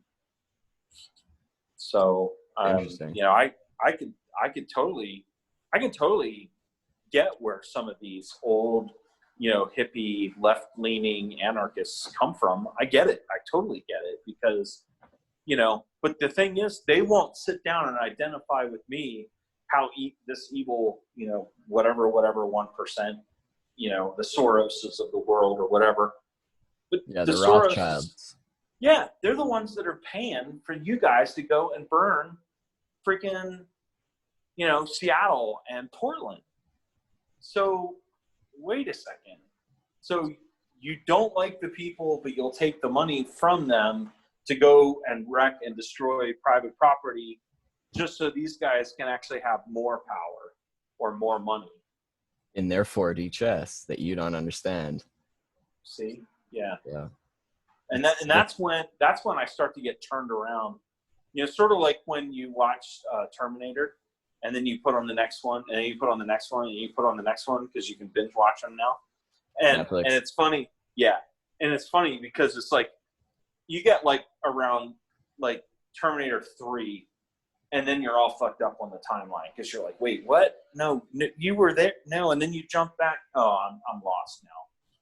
You know, and I use that as an example because I love the Terminator series, but you know, it's literally that hard to try to figure out, like, where is it that you're coming from? Like, and there's not a giant difference from what they would say we need to move toward and what I say we would be capable of putting together at a local level and becoming more of an agrarian society and rebuilding. There's not a lot of difference. Yeah, there's not a lot of difference. The difference is I don't want to put people in mass graves to get there. I don't want to put a gun to anyone's head and say, give up your property in order for us to get there. All I want to do is see the machine that basically has us on some kind of drone autopilot. Conveyor belt system. Yeah, that basically makes all of our decisions for us and does that, right? And I would rather just see people say, no, I don't think I'm going to give you the 40% of my pay that you demand, or the 35% of my pay that you demand. And if you factor in all the taxes, it's probably closer to 40 to 50. Canada's probably easily 50% My dad of pays what up to you make. 50. Yeah, it's probably easily 50. And, you know, like, what would your life, how would your life be enriched if you, had that 50%? You didn't have a government that created debt that has to be paid into in the future, that to a degree actually hurts the economy, right? Because debt's not really good. But do you actually I, think that those bills will ever actually be paid? Like that 23 trillion debt that America's in? Like, I feel I like don't it'll know collapse. I don't know because I don't know what's in the red and what's in the black anymore, because of the way they report the numbers. But I don't know of any war that we've actually paid off. Like, I mean, like, is the Korean War paid off? Is the Vietnam War paid off? I don't know if the first Gulf War is paid off. Like, I don't know, because nobody actually keeps a ledger book that says, hey, congratulations, taxpayers, you guys just paid off a war that we fought 35 freaking years ago. Yeah. Like, And they do that nobody intentionally. yes, because otherwise people would get exasperated and be like, this is bullshit. And so, yeah, no, they don't keep a book like that. Like, you know, when my wife and I have our budget meetings and we sit down and we talk about budgets and stuff, we would actually be like, oh man, look at that. We only have so many payments before, you know, we only have this many payments left on the mortgage. And we're like, all right, this is awesome. This is awesome. I remember when we first got married, we would do that for like every single credit card that we were paying off. You know, it was like, this is so great. You know, it's Working like, towards good, it. congratulations. We were working toward a goal. We were snowballing all of our available funds into, you know, one credit card, and then when it gets down, that money goes in, and you roll up, and then you pay the minimum on everything except for the highest Highest interest. amount Yeah. or the highest interest. Yep. And you just do that. You just keep going and keep going and keep going, and you know, the American people could be doing that for the debts that we have that the government's signed us for. And that's probably what Ron Paul and this other politician that you said up in Canada. Sorry.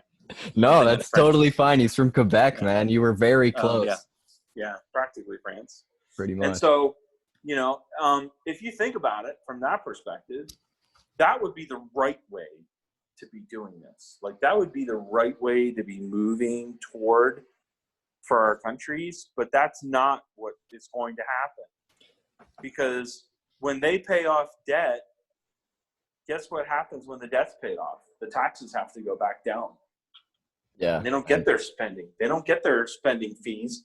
They don't get their private planes to fly them places. They'll never. They don't get their.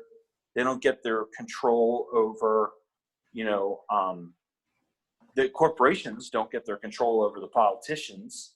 So it's like this oligarchy that works against the people that, you know, I guess FDR would refer to as the you know, the working man only needed to be able to do so much, right? And then I guess just recently you had Bloomberg say about the same thing about the average American and how, you know, like, farming is so easy. Oh my God. You know, anybody could do that. I know. You know, and I'm just, this is what I'm thinking. This is what I'm thinking. I'm thinking the easiest day in a life of a farmer who got a lot of satisfaction out of his day could not compare to the hardest day that Bloomberg has ever seen in his life. Yeah, some sort of New York billionaire. Yeah. Oh my God. He probably couldn't swing a sledgehammer. Just, there's no way. I mean, I wonder if he even clips his own fingernails. That's a I mean, seriously. fair thing to wonder.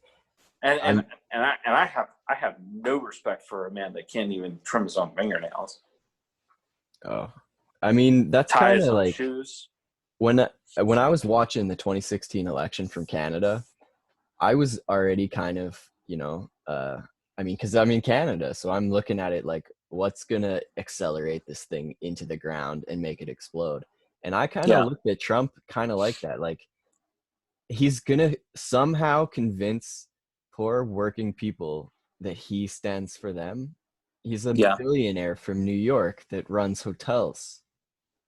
I mean, that's kind of why I laughed and I was like, "Oh, come on, please let it be." Because Hillary obviously seemed like a deadlier option.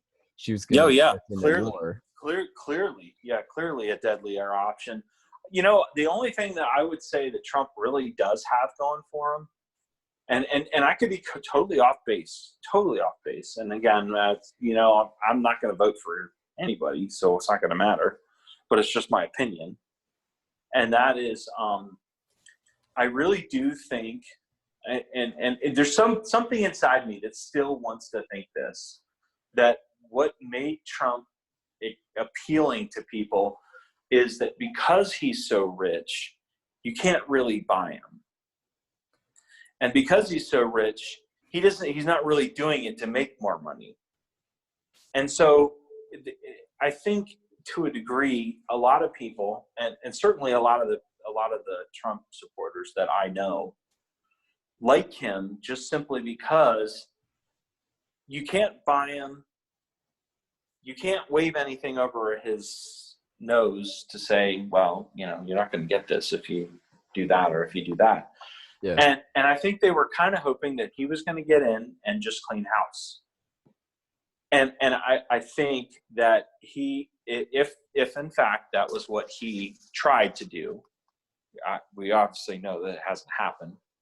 But if that is in fact what he's tried to do, I think that he may have underestimated exactly how deep the deep state goes. Yeah. Yeah. He says And drain the swamp, but he finds himself in the middle of the Pacific Ocean.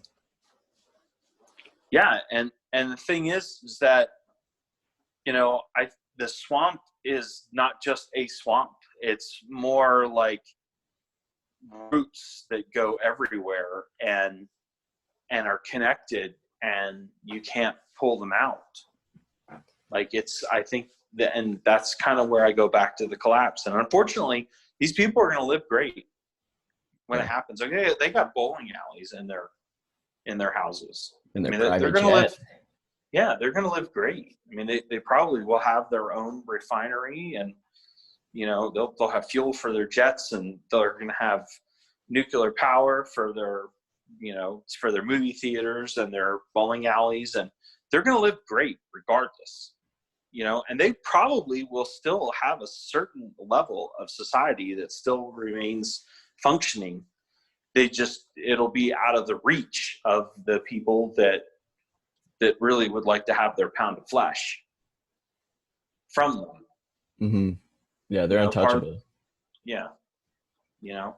Like when they talk about all the billionaires that are, putting bomb shelters in New Zealand and stuff like that. I can totally see that. And I can see them, just living the rest of their days, and saying, man, I'm really glad we're not down there with all those drones. Look at how terrible life is. I think Bloomberg mentioned something about how if things got too bad, he could just fly drones, kill all of his enemies. Everybody who ever crossed him did something wrong. Did you see a video where they caught him saying that? I don't know if it was an open mic or if it was just a recounted conversation. The last thing I remember had. seeing about Bloomberg was him slipping up and saying that he bought his way in. Oh, well, yeah, I saw that too. But he basically said that if everything falls apart or something like that, yeah, he still has drones, and he can just fly them and kill, and bomb the people or drone the people that are his enemies. And I thought, That's yeah, that's kind of like a dark thing that not many people are talking about. that's well, The no, it's, yeah, all of those nukes that are sitting around, and what are they sitting there for?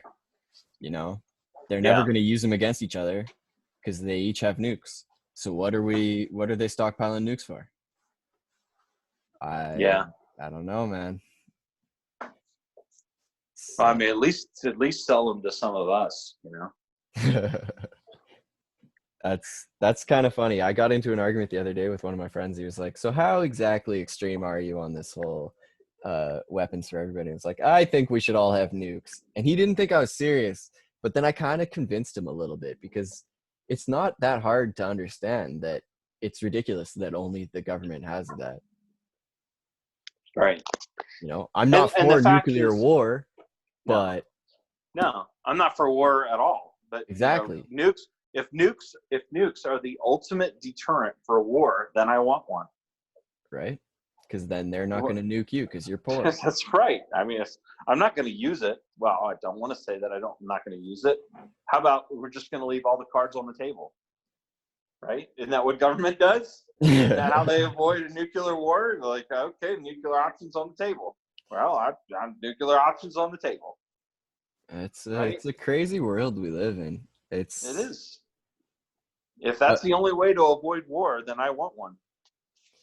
going back to the debt and the collapse. I kind of I don't know enough about it, but I wish I did know more. I want to know more about the collapse of Rome and the collapse of the Soviet Union because I feel like both of those states were in deep debt, and I don't know what it Well, meant. the Rome. Okay, so if you want to know more about the Roman collapse, that you can definitely learn more about on that history of money. That it's a 10-part series. I highly recommend it. It's really good. I can't really hear you, Skip. Oh, sorry. Can you hear me now? Yep, yeah, you're clear. Okay. All right. Okay. So yeah, that's something you definitely want to watch. Is that Mike Maloney's History of Money? You definitely want to watch that. Mike Maloney, History of Money. Yeah. It's a 10-part series. You won't be disappointed. It'll be really eye-opening when he talks about how every civilization basically watered their money down, and they would melt it down, and it got less and less precious metals, and more not so precious metals. Sort of like what happened to the American penny, and how we don't have silver dollars and half dollars and all that. I'm kind of losing you here, dude. I think Okay. your headphones might be dying. Well, because I switched over to my. But from what I heard, that's crystal clear. Okay. From what I heard, you I were won't. talking about how every state dilutes their money, kind of like how America moved away from the half dollar and the silver dollar. That's right. Yeah, they melt them down, and what happens is that every time that they do a remelt, there's less and less and less of the original value that made that money that value, and that essentially is inflation. Yeah. Well, it is inflation, right? Yeah, and what they're doing is they water down, and what they're trying to do is they're trying to spread it, and what they do is they try to use it to pay their debts, and then that's what happened with Rome. Rome lived lavishly, and their empire outgrew what they could afford. Sort of like the people that you see that can't afford, the car lease, and they're in a panic because now they owe $35,000 for a car that they're not even driving home because they went over on their miles, and I don't know, something else, and their Oh, late fees or, I know I mean, there's exactly what just, you're talking about. I used to live in a trailer park up north when I was working in the oil field, and you'd see people in a house that was probably worth 10 grand, and they're driving a $50,000 truck. yeah, yeah, yeah. And then they're in a panic when all of a sudden there's no money. And that's exactly what happened to Rome, you know. Um, and to a degree, I think that Russia's collapse was a little bit more complicated, just simply because there's a lot of unknowns that we still don't know about the collapse of Russia, because you had The Iron you had Curtain. ge- you had generals that were selling off their tanks and selling off things from their airfields, like jets and stuff like that, and they became like kingpins, you know because it was almost like a serfdom. Like they were the lords, like Lords of War, like that movie Lord of War. Yeah, Genghis you Khan know kind of stuff. yeah. But yeah, I think that is kind of what happened with Russia. But a lot of that is simply because they just could not maintain the economic model that they were trying to maintain and compete with capitalism. Yeah. But likewise, we weren't really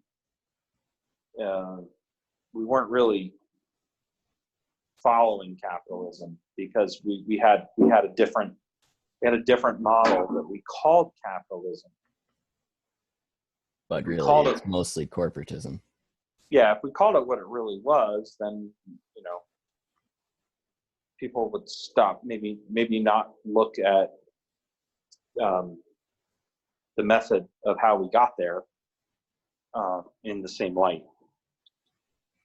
And certainly not in a post-Bretton Woods system, which is since 71, when we went to the post-Bretton Woods system, which is the petrodollar.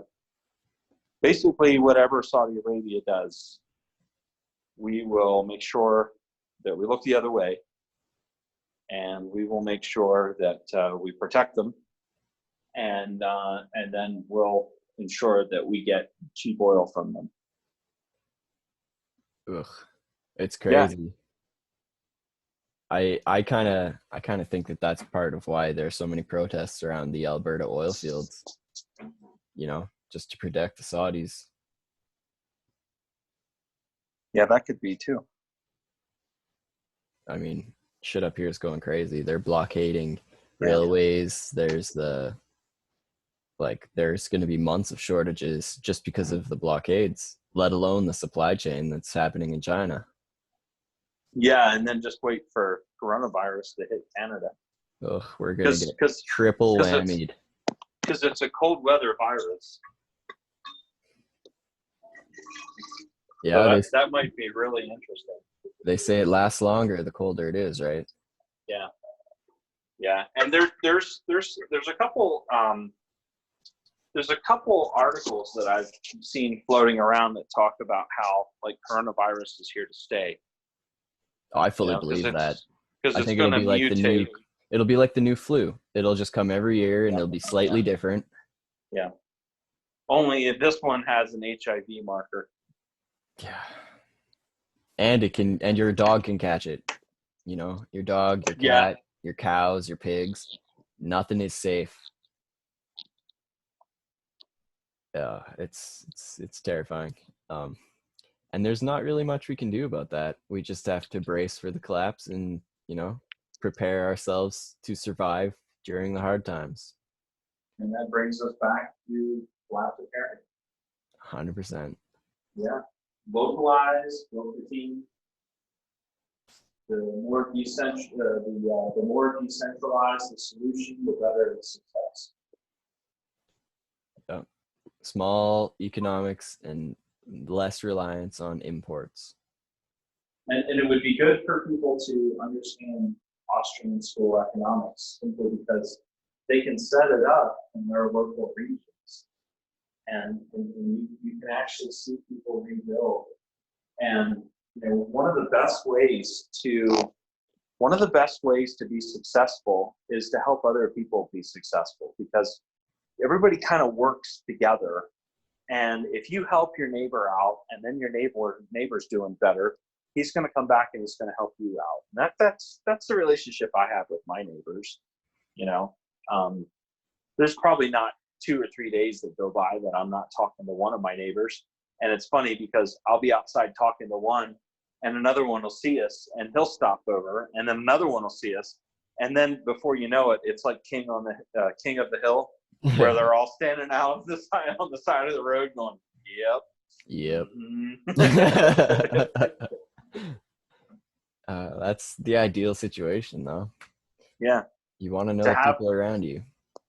Yeah, to have that, to have the that level of security, because that's what it is. It comes down to, where did a village originate? A village originated because it was hard to make sure that your family stayed safe while you were working in the fields. And so by having a lot of people work together, you could kind of division of labor, but not in a communist sense, and more in a communal sense of being able to help each other. Just like fire brigades, right? Fire brigades, everybody, kind of dropped what they were doing to go help put a fire out. Yeah, and it wouldn't work very well if there was only one guy. And it won't work very well if you have a bunch of people that say, well, it's not my house, so I'm not going to go over there and help them. Because remember, in the libertarian sense, that one person becomes ostracized from society. That's how you solve problems. After a while, nobody wants to have anything to do with that person. They're shunned. They're kind of put out from their social norms, and that society, and nobody wants to have anything to do with them. And after a while,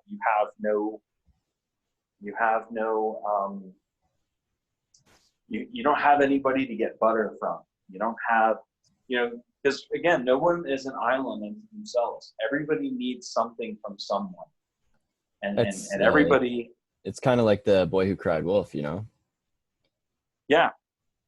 And eventually they stop coming. Yeah, exactly. Yes. People won't come help you if you don't show up. They won't show up when you need their help.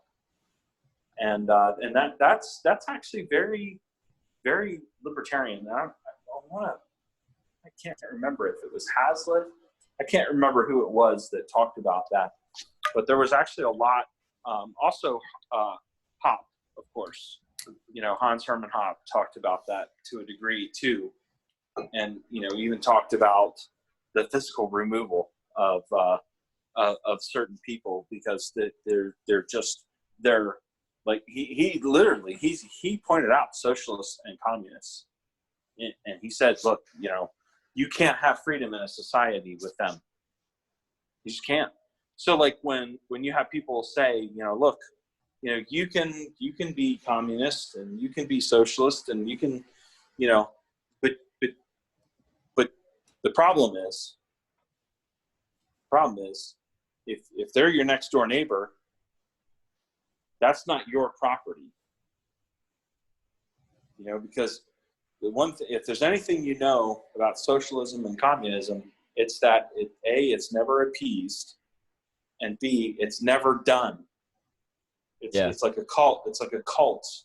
They're always going to come take yours.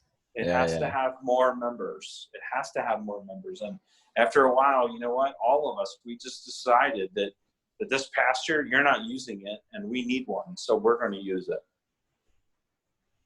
And there's more of us than there is of you. And next thing you know, you're fighting to maintain your land because of them. They become a gang. Yeah. Kind of like democracy, the will of the majority over the minority. That's right. We decided. That's like one of the most dangerous phrases right there. We decided. Yeah. That's really scary. Or we all agree, so this is right. Yeah. Yeah. Well, so what do you think? You think we touched on everything that we wanted to talk about? Oh gosh, man, I think we've been going for about 4 hours here. I'd be Has shocked it if really we could. been that long?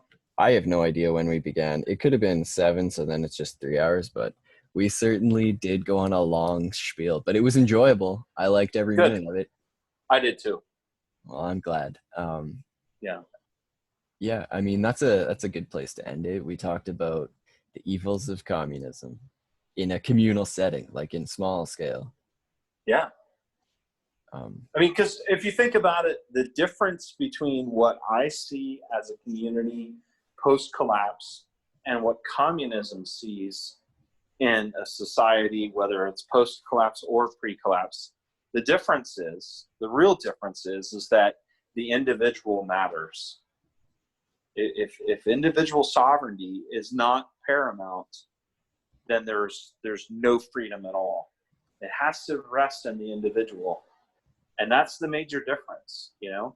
In a collapsitarian mindset, you know, your neighbors rally together and they work together and they help defend each other. And then eventually, as communities start to learn how to work back together with each other peacefully, trade. See, that's where economics comes into play. That's where Austrian school comes into play. That's very important. And once you can establish that kind of trade back and forth, that's where economies start to rebuild. Yeah, the currency. You know, whether it's bartering or whatever it is, you know. I don't see our countries looking at this collapse and saying, okay, we're going to have to get back to the gold standard. No. I don't see it happening. Do I have gold? Do I have silver? Sure. Not a lot of it, but I have some. But I don't see the government saying, okay, all right, we're going to get back to the gold standard. Everybody send us your gold and silver. That's the only way they could do it. And I think that at this point, everybody would say, what gold and silver? I lost it in a boating accident. Exactly. And so, you know, they're not going to get the gold and they're not going to get the silver back. They have most of the gold. How much of it is been sold off with debt and traded, I don't know. You know, some people talk about Fort Knox actually being empty. Who knows? Yeah. But, you know, and so the government doesn't have too many solutions in their book now. You can see with the Fed, you know, the Fed doesn't, it's amazing. I don't know how they didn't see this coming, but they don't have too many plays back, you know, left in their book. And they have an infinite number of options available to them. And with that infinite number of options available to them, they still don't have a way out of this that doesn't have a bad smell. Yeah. It just, I mean, it's like we've been saying. It seems like no matter what, the collapse is going to hit. Yeah. Yeah. They'll get their golden parachutes. Yeah, they will. They'll be all right. Yeah. But on at the end of the day, on that depressing note, although it's not depressing, you know, it's well, it's realistic. not because what will happen is that, and this is the great thing about economies of scale, is that there will be a restructuring and a reorganization. And the thing is that once they pull their money out and they go into their little hide sites and their lairs all around the world, guess who's not in charge anymore? Yeah, exactly. Them. Then it's the freedom. Them. That's right. And so to me, I can see that as a win. you know, and maybe some of us get strong enough and get enough of us together and get the ability to travel to where we can actually go and police them up and hold them accountable for what they've done. But if we never do, but we're left alone, I think I'd be okay with that. If that's the best that could happen, I think I'd be all right with that. I could live with that. Yeah, just leave us alone. That's all we're asking. Yeah. But it was amazing talking to you, Skip. But I had a good time as well. I should let you go. I feel like if we make this any longer, people will just, they'll get angry. Either that or they'll just go to sleep in 2 hours and then they'll be like, what? How long was this? Oh my gosh, I missed all of that. No, that's good. I appreciate it. And I had a good time too. And if you need to cut it up or however you want to break it up, or if you just want to put it as one giant thing, that's fine.